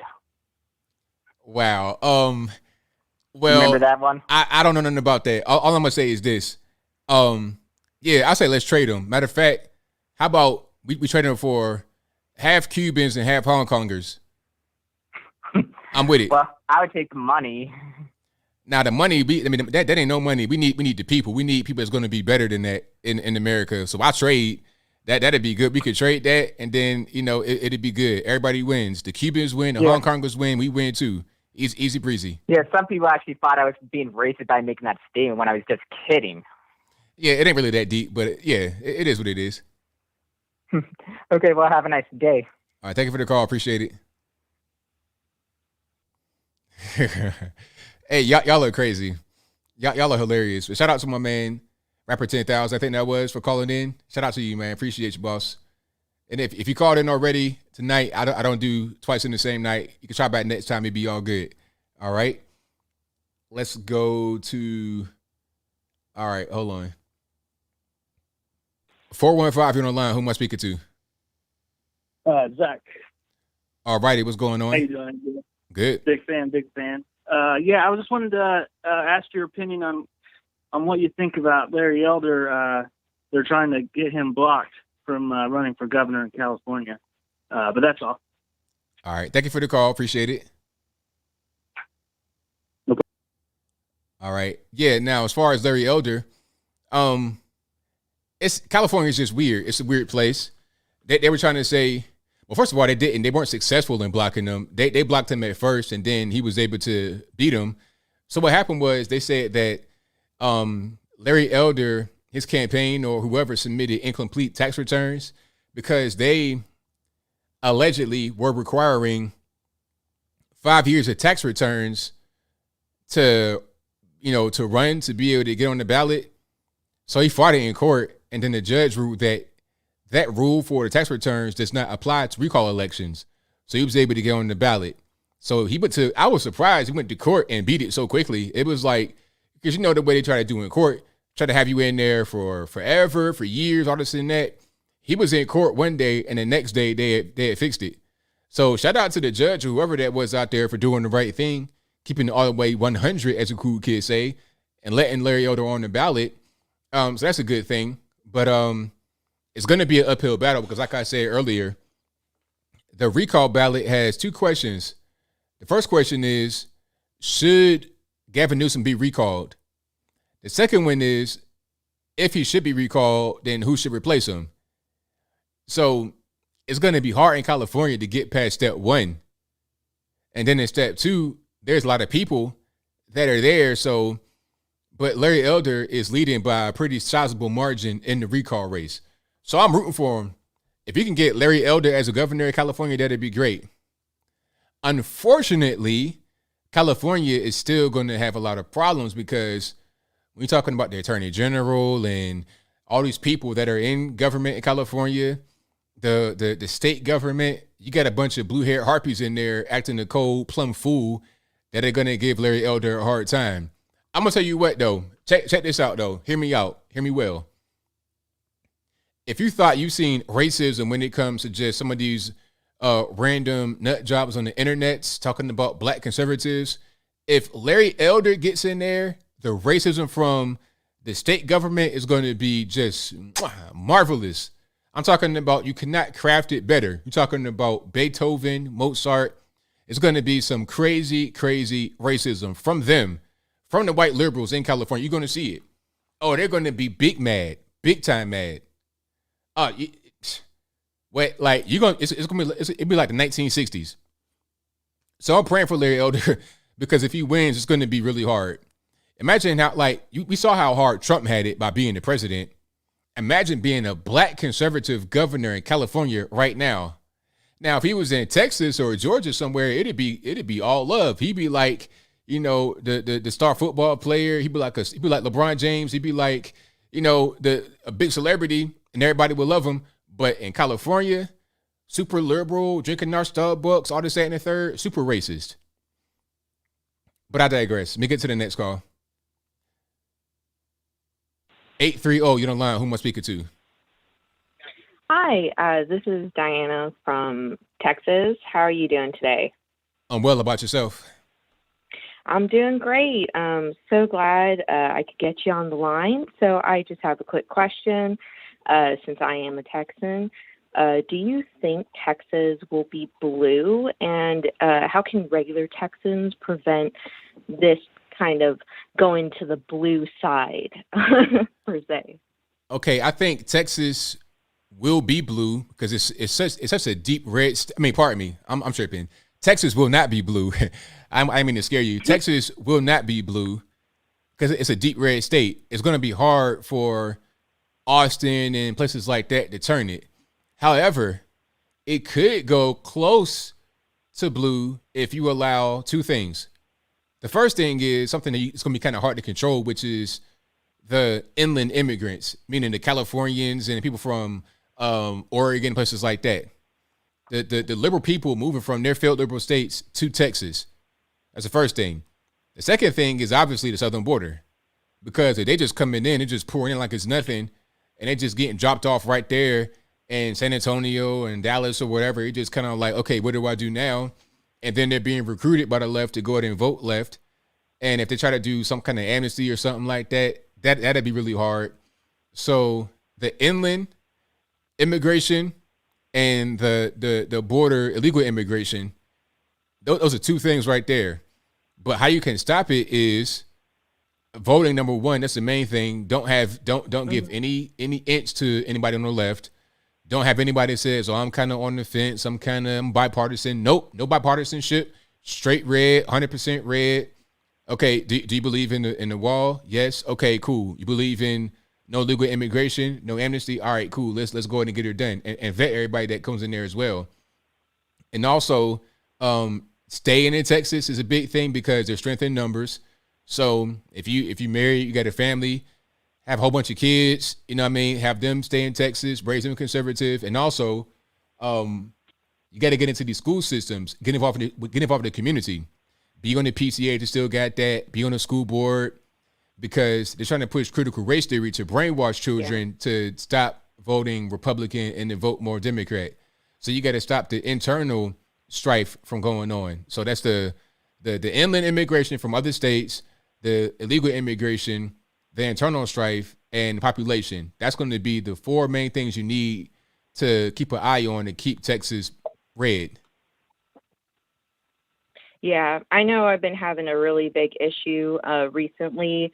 I used to have an issue previously with my family because it was just really hard since me having a Hispanic background and my mom being a Mexican immigrant. It was really hard to change her mind because she always voted straight Democrat. And it's just like, you know, that was just the constant thing. That was the narrative given to us.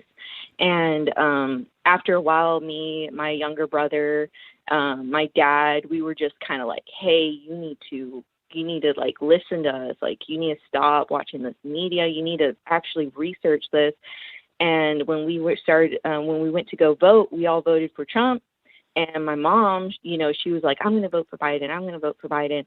And then she comes out of there and she's just like, y'all changed my mind so much. I did vote for Trump. And I was just like, No way. I was so amazed because it was such a hard thing to do because, years and years of just being a Democrat, Obama, Hillary and all this stuff just over and over again. And from being a Texan, but I guess since it's just the difference of the point of view, me and my brother, family, I think once you kind of get the family united, it's a lot easier to kind of convince people. But thank you for your time. I really appreciate it. I love your comments, and I'm a great fan, so thank you.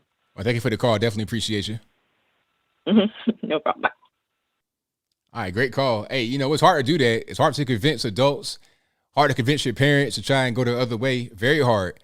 I mean, that's like, especially when you got somebody that, they're stuck in their ways and been doing something for a long time, their whole life, and you're trying to convince them, it can be difficult. If they're open-minded, they may be open to it, but that's not always easy to get someone that's open-minded. So it can be very difficult to actually have happen. But yeah, shout out to you for getting your mom to go the other direction and vote the right way. But yeah, let's keep Texas red. Don't have it go blue. Don't have that become California East or Midwest or South, whatever you want to call it. All right, let's get to the next one. Let's go to... All right, give me 1 second here. All right, I got 289 on the line. Who am I speaking to? Hello? Yes, who am I speaking to? Hey, is this ABL? Yes, it is. Yeah, what's up, man? I want to preface this by saying I'm from Canada, and I love your channel. Thank you. Yeah, man, I think you're doing a great job. I love listening to you and a bunch of other YouTubers who are open-minded, aren't brainwashed by the media. My one question is, I'm trying to leave Canada because my family escaped communism, right? They left the Soviet Union to come and bring me a life in Canada. And now I see it happening in Canada. What state would you recommend for a Canadian to move to? Well, it depends on what you were looking for. So, I mean, I was thinking Florida or Texas, because that seems like freedom to me. You know what I mean? Yeah, I kind of like the cold weather. Yeah, and you won't get that. You won't get that in Florida. It does not get cold really too often. Absolutely not. Yeah. So, I mean, I like Tennessee because you have mountains here. You can have a winter. You can go like Nashville somewhere. You might get a little snowstorm, So it's pretty cool up there. Kentucky is actually pretty cool if you don't really need necessarily a huge city because you're getting further up to a mountainous area. Texas, of course, is cool, but it's hot, super hot. If you're going out further west in Texas, you're going to be in the desert. Weather is like my kryptonite. That's the problem. Yeah, Texas. If you don't like the heat, I would avoid Texas, especially like West Texas, because now you're getting into the desert and it's real hot. Yeah, it's like dry heat too, right? Like, oh yeah. That dry heat is like kind of mesmerizing. It's kind of weird. So I wouldn't recommend that. But yeah, I like I was thinking maybe Alaska.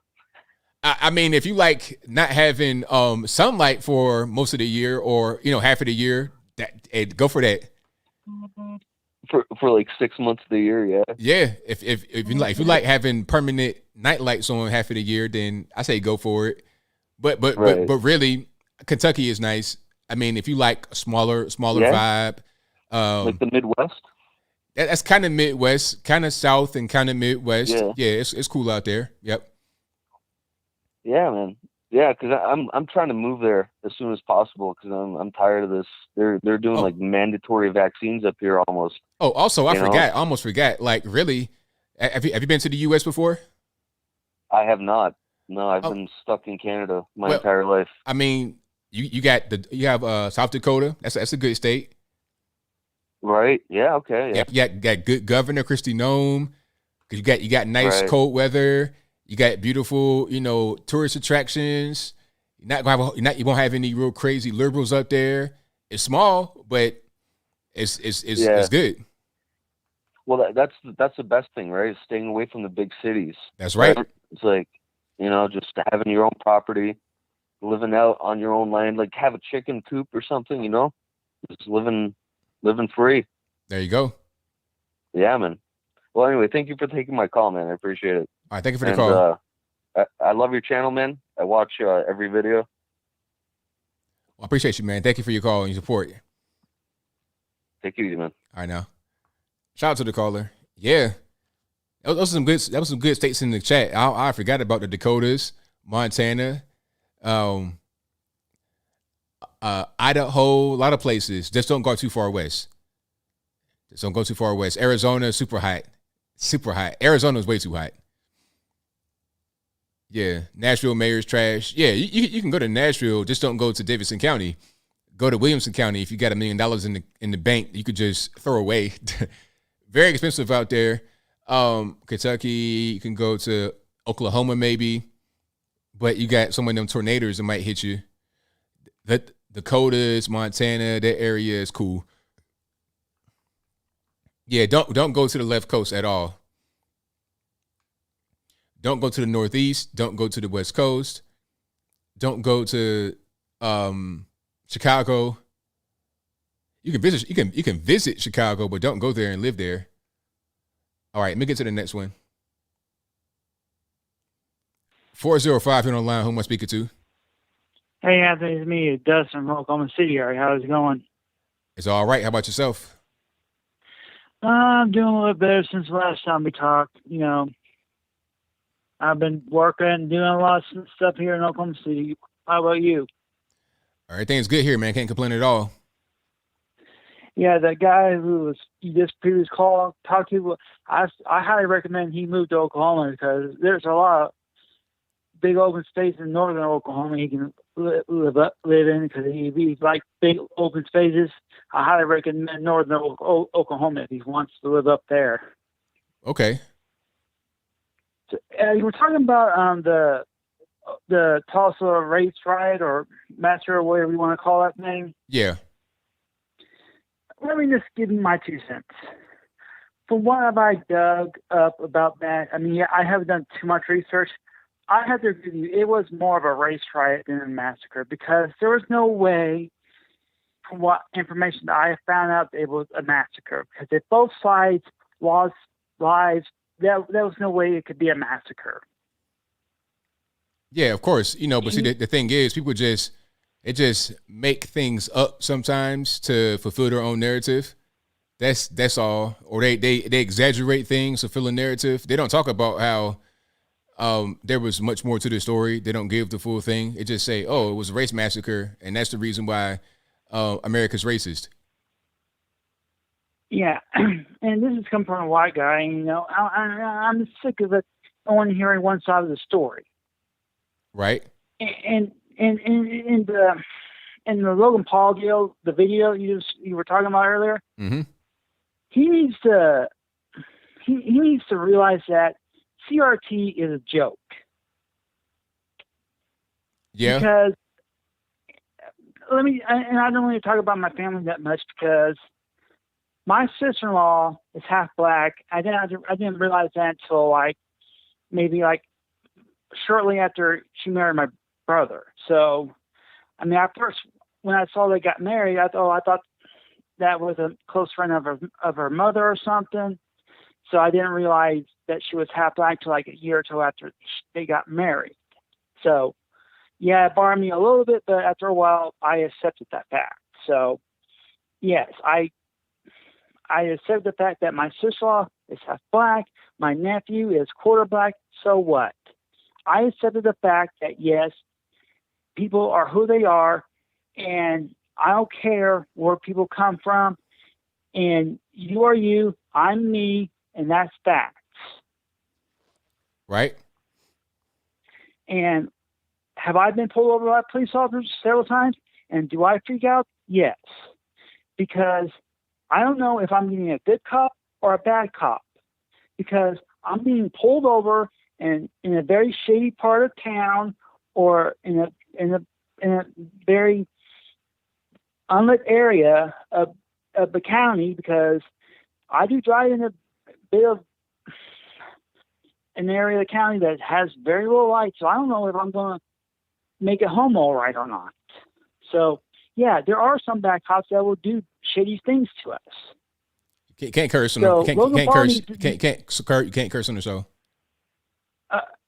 Well, they will do shady things to us. Okay. So, and that's my opinion about cops. So, Okay.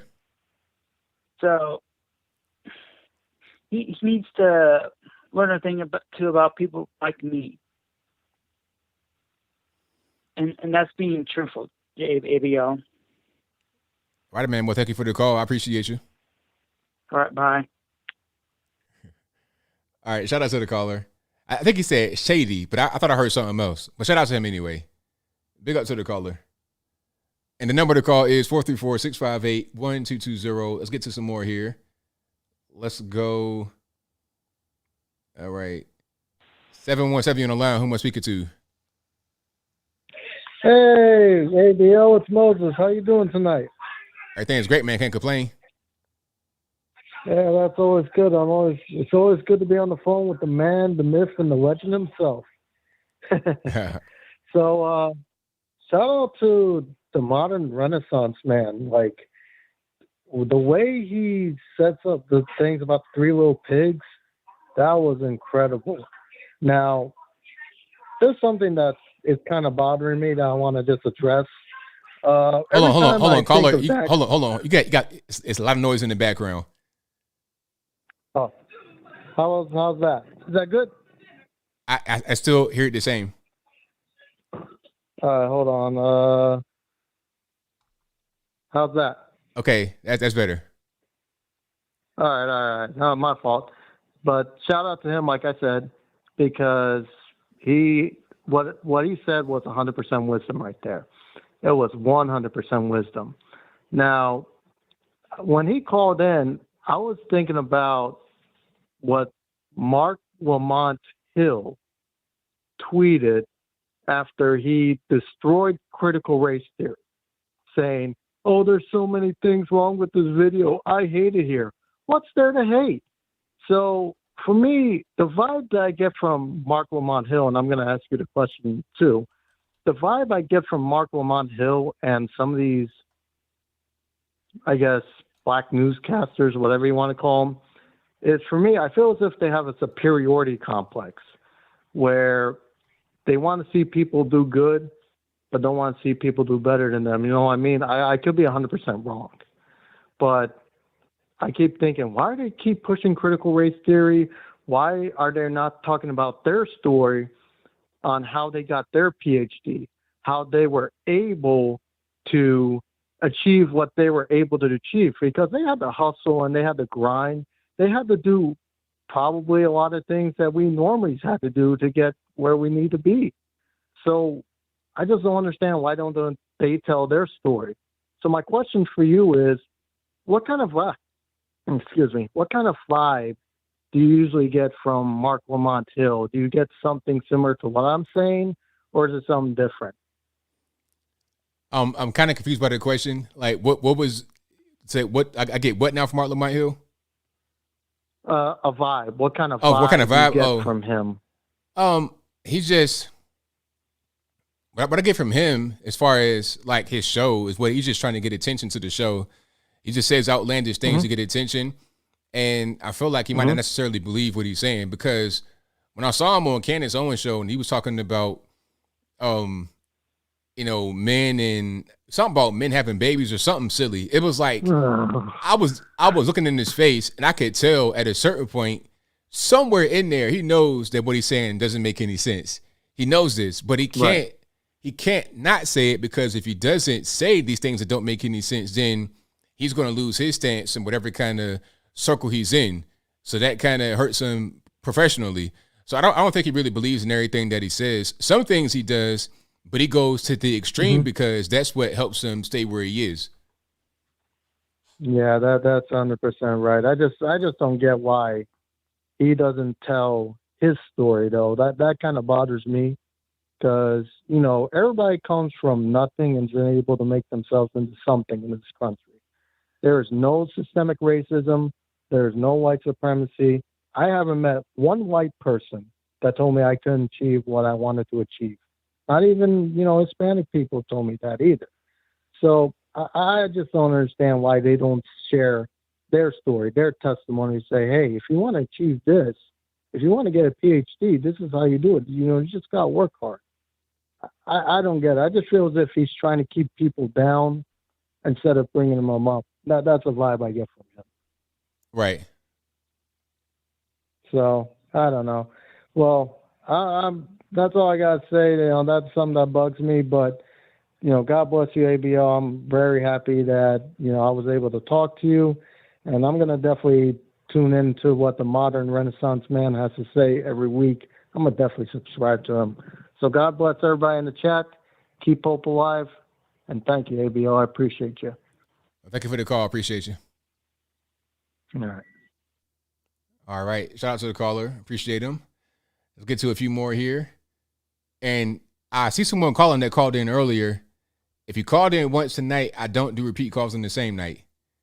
Not being rude, I'm just saying I got to be fair to everybody else who's calling in. All right, let's go to the next one. 773 on the line. Who am I speaking to? Yeah, Gino. All righty, I got a little bit of noise in the background. Turn it down for me, please. Oh, I'm sorry about that. I'm calling from Chicago. I was just asking a quick question about what do you suggest to get people that are, kind of more on the Democrat side, how to get them to switch over and, think a little bit more conservatively?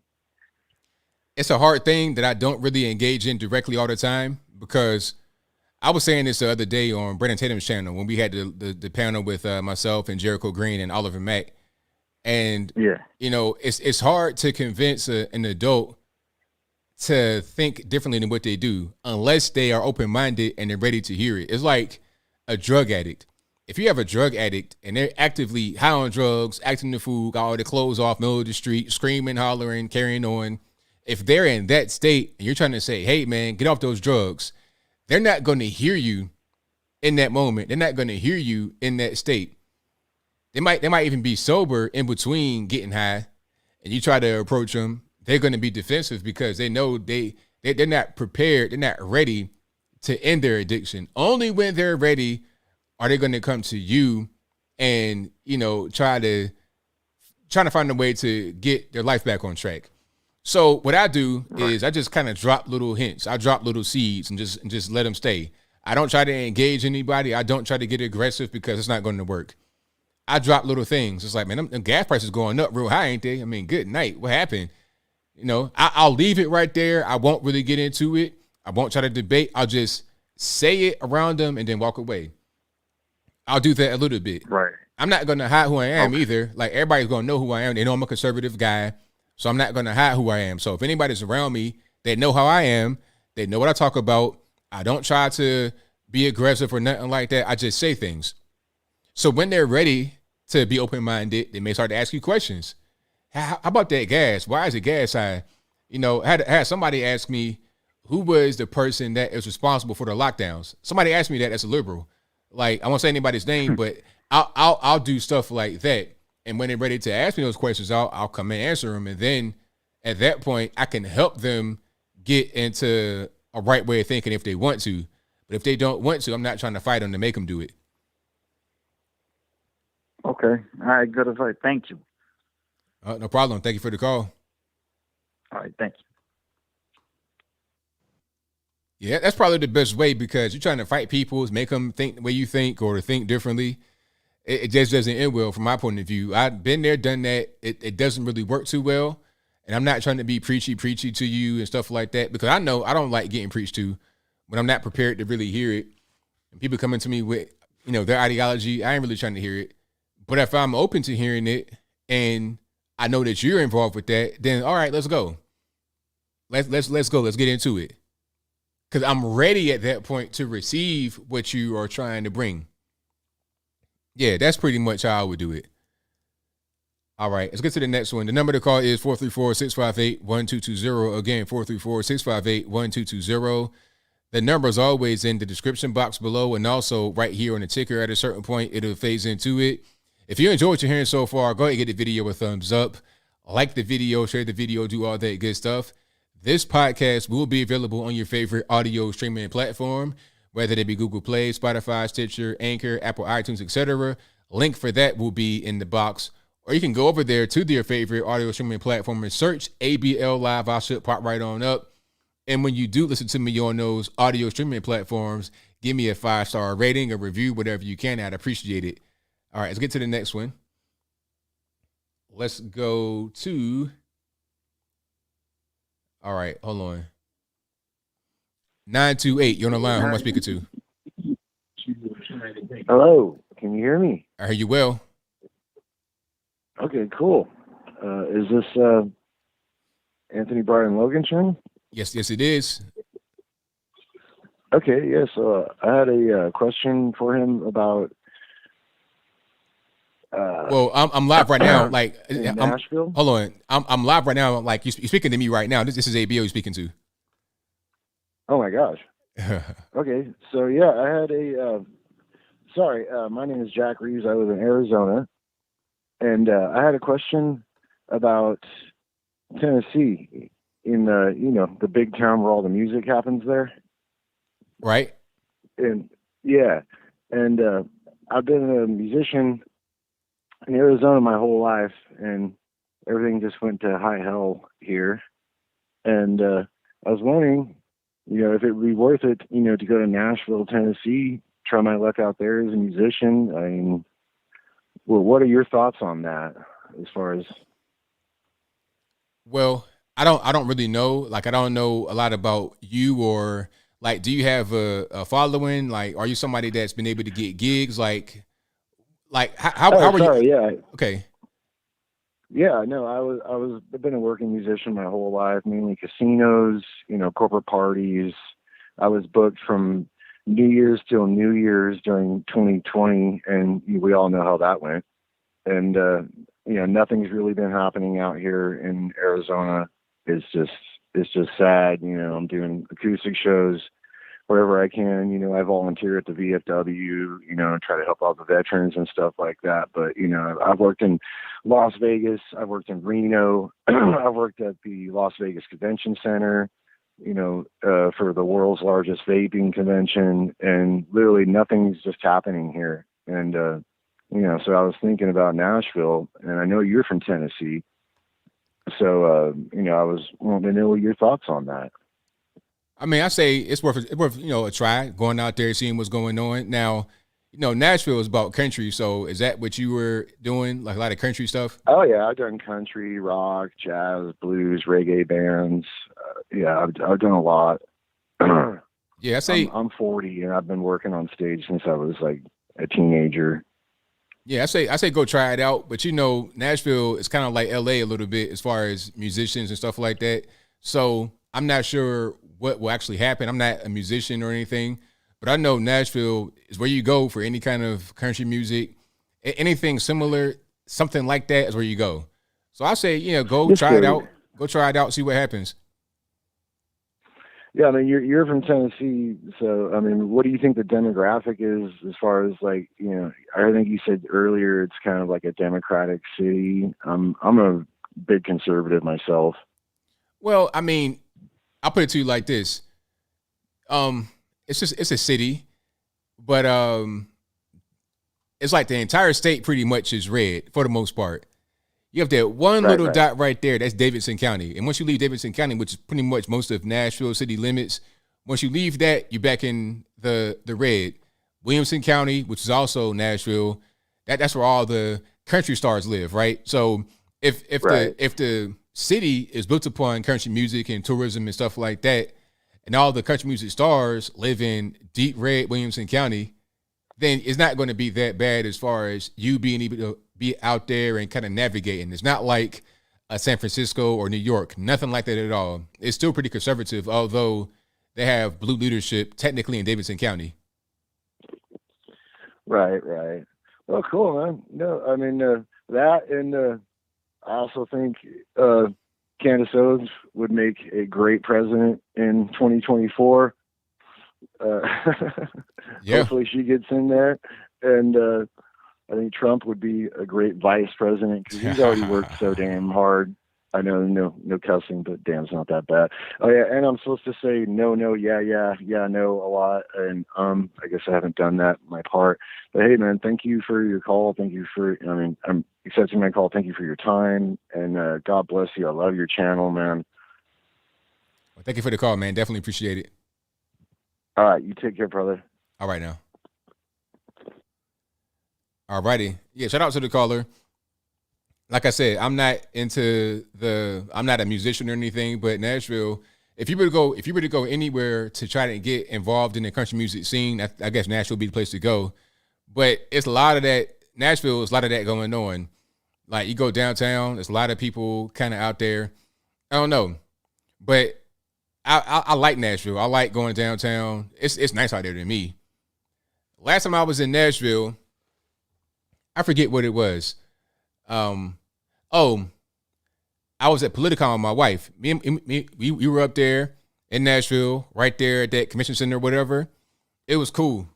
You know, we stayed like kind of like in Franklin and just drove up there, which is like right down the street, basically 15 minutes. And yeah, it was cool. Nothing crazy going on. Nobody, no crackheads trying to be on your face.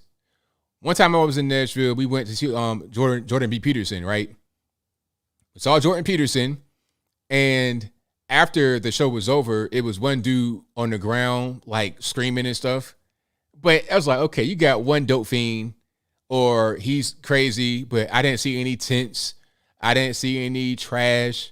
It's beautiful down there. Absolutely beautiful. Now, LA, on the other hand, was disgusting.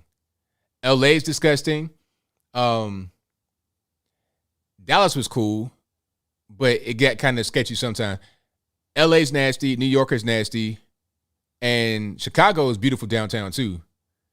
But once you go out into some of them south suburbs and on the west side, it gets a little hairy. But downtown LA, forget about it. Don't even do it.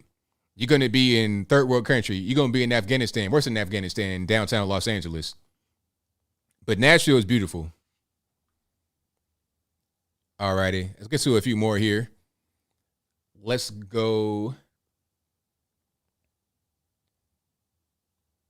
443 in the line. Who am I speaking to? Hey, it's Joe. How you doing, man? I'm great. How about yourself? Oh, I'm just doing it, man. Just doing it. Yeah, I just wanted to call in to, I heard that woman down there talking about, you know, what can they do about keeping Texas from turning blue. And kind of got me thinking a little bit that, well, as a Republican or just, you know, a Texan altogether, you don't want them to turn it blue. So start trying to enforce your ideas on people that are coming in, like the domestic immigrants, people coming from California. You find them. Like you find somebody that come in from California or something, you know, reinforce the ideas that, you know, that you love about Texas. Like, hey, we don't want what they had out there, you know. And then you have immigrants coming in from over the border, like the illegal immigrants, you know, that you don't even know that they're coming over. Trying to stop them from coming over is a problem. Putting up the border wall will help, but you know what you need to do is make sure that the ones that are coming across legally, that they understand like what we're about here. You know, you got to treat them, because that's what Democrats do, man. They offer up all this free crap to people, you know, and tell them how bad Republicans are, and you know they're all quote unquote racist, or you know they just want to, you know, do whatever. But you know we need to kind of really start reaching out to these people and, you know, show them our way of doing things. I mean, am I kind of on the right track with that? Yeah, that's where you're coming from. I definitely do. But see, the thing is, again, it's going to be hard to convince some of these people to think differently than how they think. if they're already adults, it's going to be hard. But I do understand where you're coming from. Well, I'm also all about that, like that free market ideology. You got to provide a better service for somebody, otherwise you're going to drown. You're just going to go away. Right. So if we're not doing it better, well, we need to tighten up. You know, need to show them this is a better way, and provide a better service to people instead of just like kind of like just saying, oh, that's bad. Right. Illegal immigrants coming across the border is bad. Oh, like kind of got to reach out to these people and show them our way of doing things. That's as a person, that's the best. A single person, when you do come into contact with that, to be able to reinforce those ideas into other people, because you gotta understand, like these people are escaping something, either California or Central America or whatnot. They're escaping from something bad. Gotta remind them every day, like y'all came here because of what you were running away from. Right. Absolutely. I mean? Yeah. So I mean, it's just constantly trying to build relationships with people that are coming in from out from the outside. Because I mean, you already live there. You already know who on your side and who's not. People right. coming in from out of town or whatnot. Just got to let them know. Right on, man. Well, thank you for your call. Yeah, man. Thanks for taking my call. No problem. All right, man. Have a good one. Same to you. All right. Shout out to the caller. Good call. And thank you all for being here. You guys are the best audience anywhere on the internet. And the number to call is 434-658-1220. All right, Skype caller, who am I speaking to? Greetings. This is Laura the Goddess. All righty. What's happening? Not too much. How are you doing? I can't complain too much. Doing pretty good. Oh, I thank you for taking my call. It's been kind of quite a while, actually. Well, I'm glad you're able to get through. Yes. Actually, since the last time you and I spoke, my husband and I both were hospitalized with the virus. Oh, wow. So how was that? Pretty bad. Yeah. Pretty bad. Actually, my husband is actually still on oxygen, and he was in the hospital for 18 days. Oh, wow. Wow. Yeah. So 2 things about that, though, because, a lot of people don't have any idea, especially when they go in the hospital. When we first went in the hospital, the first things the doctors and the nurses told us was, there's no cure for this. Yeah, no kidding. We were just feeling really bad. We needed help. Right. The second thing is, not once did anyone, not one nurse, not one doctor, not one candy striper or whatever they call those people anymore, not one person suggested to us, requested us, or required us to get vaccinated. Well, because at that point you got the virus, so you have the antibodies. So what's the point? It's defeating the purpose. Well, actually, it's because I'm hearing everybody saying, "Well, if you get that." In fact, didn't one of our officials even say something to the effect that if you get the vaccine while you have the virus, it goes away? Oh, really? They said that? Wow. Yeah.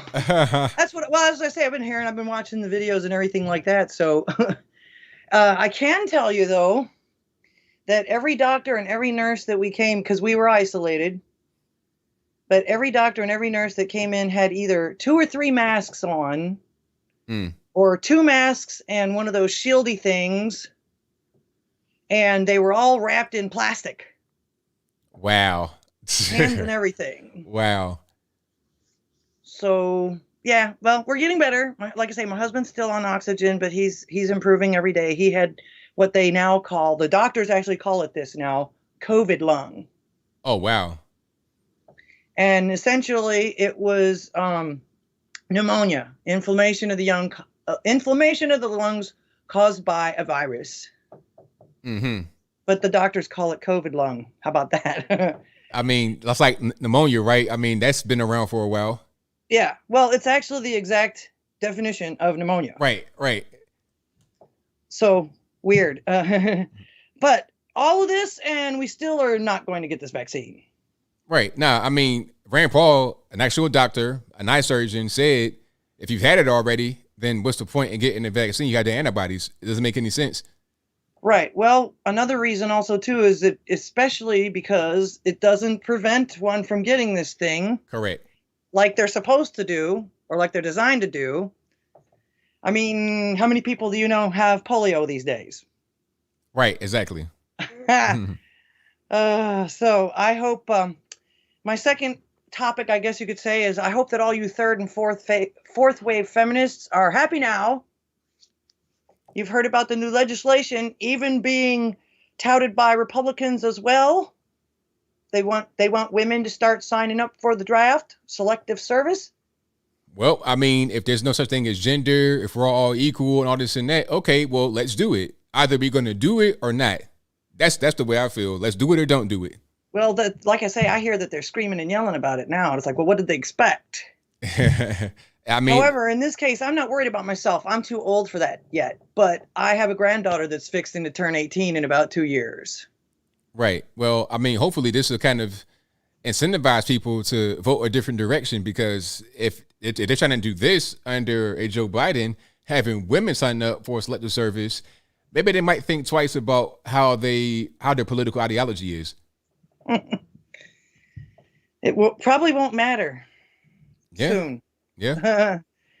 I have one and only one statement about Logan Paul. I know you've been talking about him, and I've been seeing him a lot lately. He is the absolute last person in the world or in the universe that I would listen to or heed any of his advice. Yeah, correct. Because I've seen some of his antics, and this is not a really, brainiac type of guy. So I'll pass him that advice. Well, from what little I know about him, he reminds me of the epitome of the citizens of idiocracy. Oh, correct. Yes, absolutely. And of course, let's see, my next topic, I'm going over just about everything that you've talked about this week, I think. The town hall was a wall of incoherency and lies about voter ID. In my opinion, the comparisons that he made about these laws that Dems even risked lives over were totally outrageous. However, my favorite comments came from Kamala Harris. Kamala Headboard Harris, as Jericho Green would say. She literally claimed that the same folks that can't get ID to begin with now can't get those same IDs copied.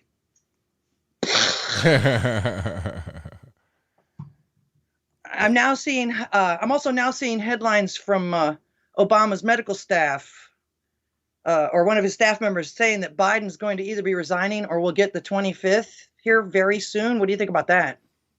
I don't know. I think that if they want to do something like that, what they'll probably end up doing is stay some kind of event where he falls real hard and his head busts open or something, and then they say, okay, he's really bad right now. He'll take some time off, and then it'll be an extended time off. They'll probably try to ease it slowly. They won't just do it all of a sudden. It'll be kind of a gradual thing. I was going to say, wow, you think they'll do something that violent? He already fell one time, so it wouldn't be nothing that happened. That's true. Yeah. But he didn't hit his head. That would be, ouch. That would be almost like watching what happened to Reagan. Hey, we've seen it before. History repeats itself. Okay.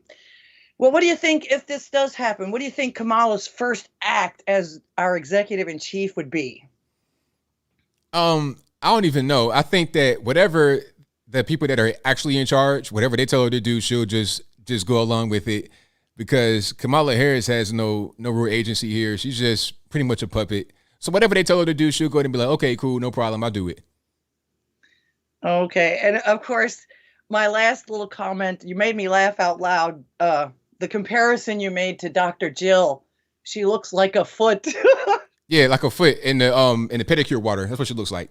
I literally haven't heard that phrase since Archie Bunker was popular. It made me laugh out loud. I was like, all right, some old language coming back. All right. Well, that's about it for me. Give a shout out to my page or whatever it is. You remember me, right? Yes, I do. Go ahead, plug the page right quick so everybody know how to see you. Here's what I heard with Laura DeGaddis. There or we go. LDG. All righty. Well, thank you for your call. Definitely appreciate it. Yes, thank you for taking my call. I hope everyone is well. Please don't catch this virus if you can help it. I don't recommend the vaccine, but there are other things you can do. There you go. Right on. All right now. Appreciate it. Thank you. Good night. Yeah, God bless her for, catching it and surviving. Hopefully everything will be all right. And if you guys out there, if you didn't caught it and survive, God bless you as well. Hopefully, it's all good. Like she said, there are things you can do to make sure that you're straight, aside from what the government says. But you guys already know what it is. I don't got to say it right now on the YouTubes because the streets are watching, the feds are watching, but y'all already know what it is. If I don't say it, y'all already know. I got a website, by the way, anthonyblogan.com. There's some good articles on there. Give it a read. See what you find. I don't know. Let's get to the next one, though. The number to call, 434-658-1220. Let's go ahead and get her done. Let's go. All righty, 443 on the line. Who am I speaking to? Marcelo. All righty. What's happening? Hey, ABL, are you live now? I'm live right now. And before we continue, I have noise in the background. Turn it down for me, please. Yes, I took it out. All righty. What's happening? Well, I actually would like to comment a little bit about what's going on in the U.S. now. Basically, everything's connected with socialism. And I actually fled socialism. And, it really bothers me seeing people being so friendly and entertaining the idea of becoming socialist. This is horrible idea. Now, where did you leave from? Well, I was born in Brazil, and then I moved to Europe. I lived in England. Then I came to the U.S. Okay. So, but in Brazil, the government, not the current president, but everybody else, Supreme Court, Congress, Senate, they are mostly socialists. Okay, I see. And this is bad because, and they have quite a bit of success in terms of conveying to people that they are the best option because they appropriate of causes and words. So, like the Democrats saying that they are, the party of the people, they care for the people, but in reality they don't. They just appropriate of the words and the causes, and especially young people, they empathize with that and think that, oh, that's the best option. But in reality, after you reach a certain, sorry, I'm a little out of breath because I was running up and down. So before I start talking with you. So my apologies in advance. And this is a very horrible idea because socialism destroys productivity, causes dependency. And if you follow like all the Marxists, like, Antonio Gramsci, an Italian Marxist, and they all say that it doesn't matter what country you are, even the vocabulary being after translated is exactly the same. You're a fascist, you're a Nazi. They don't realize who defeated, the Nazis, the fascists, and imperialists, and communism. It's kind of odd that the young people today call Americans, fascists and Nazis and all that, when the United States and allies defeated all of them. So it's kind of odd. But as Antonio and other Marxists said, in order for us to rebuild society, we have to destroy it first. So, that's basically what they do. They want chaos. They want people to be divided. It's not about the content of our characters anymore. It's about groups, because groups are easier to manipulate and also easier to control, especially when you have the power to do, like to close everywhere and tell people what to say and how to think. If you control what people say, you control what people think, because people will be afraid of repeating their thoughts, and in my opinion, it's the opposite. I want somebody who has a different opinion or that has ill ideas or intentions to say out loud, so we know who to trust and who not to trust. But apparently we are living a different era. But the Marxists, they took over media, they took over schools, they are rewriting history. And when you combine all those things, we have socialism. And when, through voting, socialism is defeated, then they jump into communism. Right. So that's my thoughts. I mean, you're right on point. But see, people, they don't always understand history, so they don't understand how these things always play out. It's always the same thing all the time, and it doesn't really change too much. And people sometimes have to experience it to really understand it. And it doesn't matter. You try to warn them, try to stop them from doing it, and it's going to keep on going forward. So hopefully we don't go down that road that we're going on a little bit in certain parts of the country. Yeah, and you're right on, because it's very difficult to go to like young people, the new generation, say no, that they are not really for equality.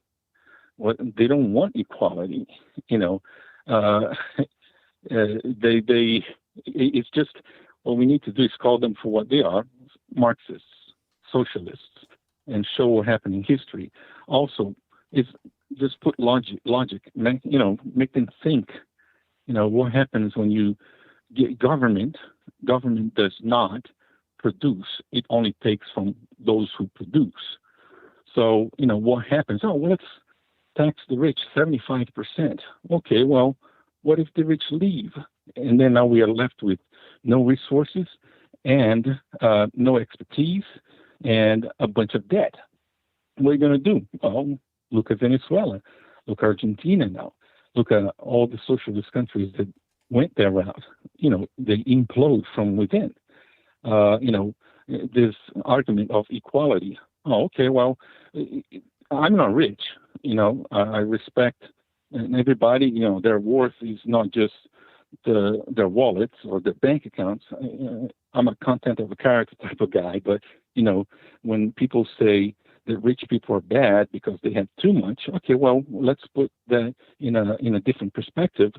Okay, well, LeBron James. What if I go, okay, LeBron, I'm 70 years old, 400 pounds, but I believe that we are equal, and I want you to sit half of the game so I can play. Right. Let's make it equal. Yeah, that's not how that's not that content. Right, exactly. That's the way it's got to be. But I'm sorry, I got to cut you short a little bit here. I got to get to a few more calls. Thank you for the call, man. Definitely appreciate it. Sure. All right. Certainly. My apologies. That's all right. Thank you for the call. I know I'm talking too much. Thank you. Have a good evening. All right. Shout out to the caller. And thank you all for being here. Definitely appreciate you guys. I'm going to try to get to a couple more calls so I'll wrap it on up and put the bow square on it. All right. And the number to call is 434-658-1220. Let me see. I'm reading some of the chat here. And I'm going to try to get to these. Give me 1 second. Yeah, but that communism is a real thing. We got to fight against it. We don't want that to come over here in the U.S. All right, Tariq, what's going on? Hey, man, nothing much, man. Just got a little bit of comments just on that Logan Paul situation, man.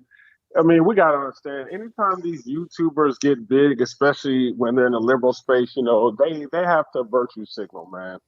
Because when I look at that, it's just so fake, man.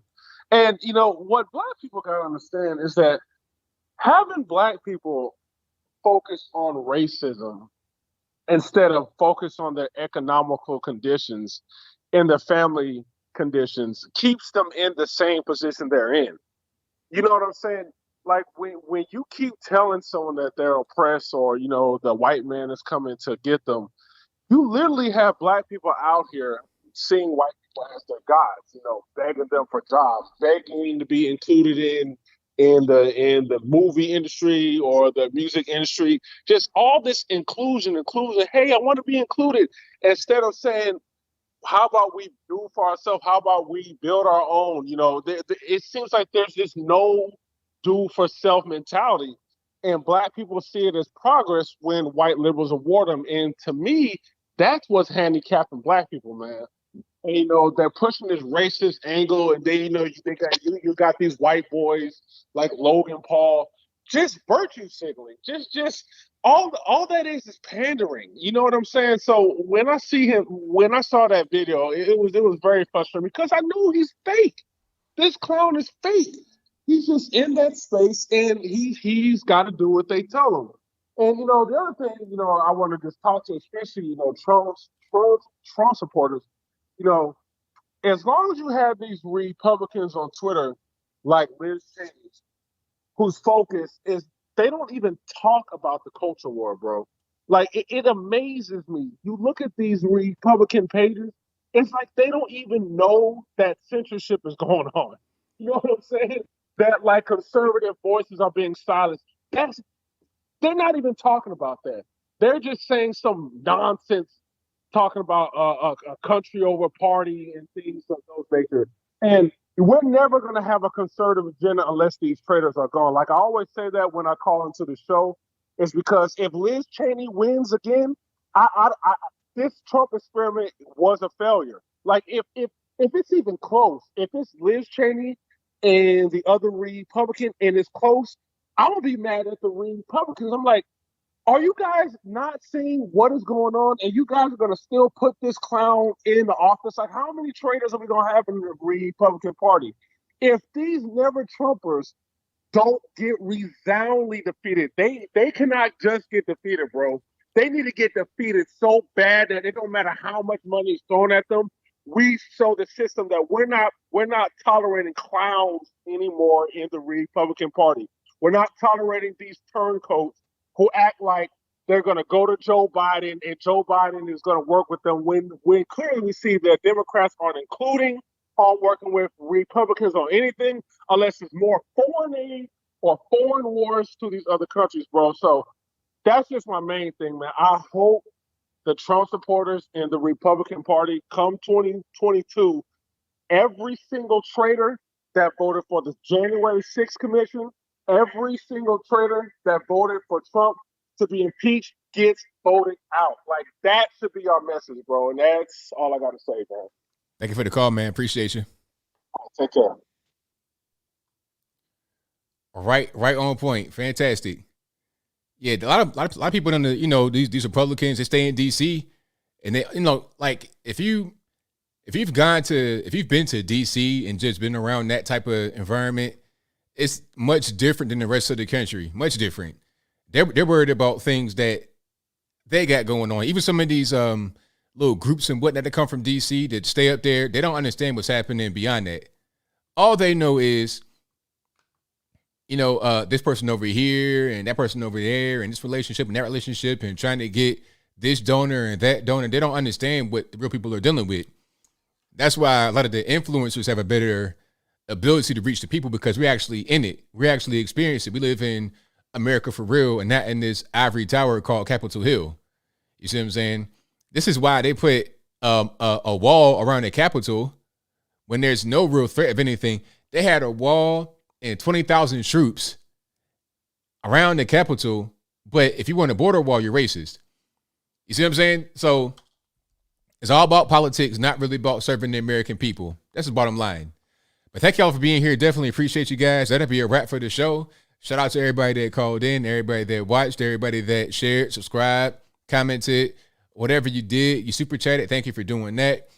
Shout out to the mods, keeping them trolls in check, keeping everything above board. I'm going to go ahead and read some of these super chats here, and then I'll wrap it on up, put the bow square on the top, and that'll be it. So let's get to the super chats.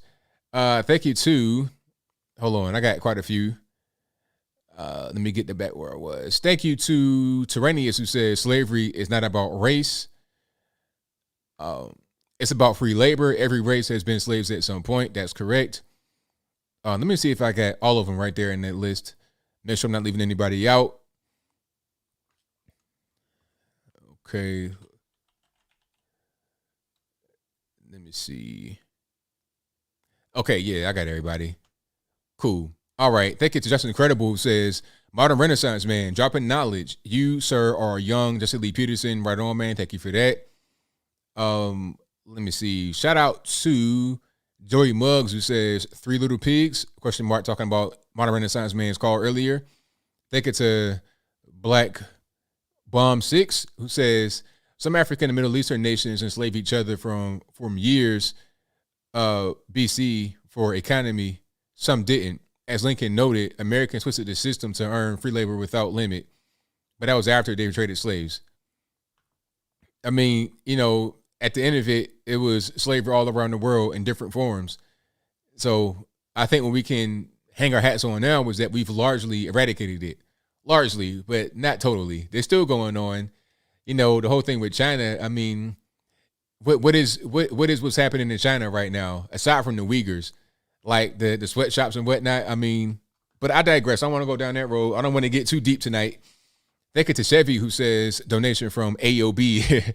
We love you, ABL. Thank you, Chevy. I appreciate you. Thank you to Greg Brown, who says, are you drinking the green tea variety? I had a chai tea tonight, but I had a green tea earlier. Thank you, Just Incredible, who says, I'm in Central New York and have gone more places in the last year than in my whole 48 years. No mask across the country twice. Driving to Orlando for Jesse Lee Peterson and 3 weeks too. Well, hey, sounds good to me. Is that JLP, Jesse Lee Peterson, or is that somebody else? But thank you for your donation. I'm glad you're moving around and enjoying your life, you know, because what's life if you can't live it? Shout out to Black Bomb 6, who says, Larry Elder in the race is another test for the liberals in California. If he loses, the left will have to explain how intolerant and racist they really are. Intolerant and non-racist, there you go. Thank you to Sweet Tea, who says, for the channel, my friend, be safe, my friend. Thank you. Thank you to Datslav at Mandatory, who says, hashtag keep fighting. Iran created COVID and framed China. Thank you to Pirate, who says, to all Democrats, I'm Cuban and come from the future. Believe me, you don't want communism. Thank you to Mark Hill, who says, Florida rules, no state tax freedom. Hey, same thing here in Tennessee, no state taxes. Loving it. Thank you to Angel, who says, hey, AB, I hope you received the gift that I sent you, and it's not that it's lost in the mail. I tuned in pretty late today. I did get a package. I've not gone to get it yet because I have to just go to the post office. I got to make some time, but I be having no time. But I did get a message. I'm going to go check it probably on Monday when they open. Thank you to Chelsea, who says, Kentucky born and raised. Thanks for the shout out, ABL, to the caller. Just stay away from Louisville and Lexington. Rest of Kentucky. Deep Red moving out of Louisville soon and can't wait. We love to have you. Thank you to Black Bomb 6, who says, Mark's Lamonda Hills, Man Womb Self. That's Girls at BNC. It was co-owned by Bob Brilliant. I don't know if I'm saying it right. Then by Shahid Khan. She and Donald Lamar eat the same fruits. Thank you to Co-Haterate, who says, leftists are so stupid. Being aggressive is the only way to get through to them. I know because that's how my brother deals with them. It takes time. Well, you got a point. Thank you to Flying Beer, who says, love your show, brother. Thank you. Thank you to Tammy F, who says, my daughter and her boyfriend think that socialism would work if it was done right. They hate capitalism and yet want higher minimum wage. Good grief. It's the silliest thing. It's like, it never works. If it's never been done right, how do you know how to do it right? You understand? Like, at a certain point, it doesn't work. You know, it's like, if for some reason cooking a particular dish never worked every time you tried it, why would it all of a sudden work right now? It's like, I just don't really understand. Thank you to Laura Catherine, who says, the caller from Brazil was spot on. We must fight socialism and Marxism if we want the U.S. to stay free. Right on point. Well, that'll be a wrap for me. Thank y'all for being here yet again. Appreciate you guys all the time. I'll be back live again on Wednesday at 8 p.m. Eastern Standard Time. And I will probably be on Tatum's channel the next time he goes live. Whether it's Thursday or whatever, I'll let you guys know. Follow me on my social media. Follow me on Instagram, Facebook, YouTube, Twitter, the website, of course. If you don't like dealing with the social medias, AnthonyBLogan.com. That's my website. I run it. I control it. My host, they're cool people. They got my back. They with me 100%. And that's all I got to say. So until next time, y'all be safe. I'm out. And peace.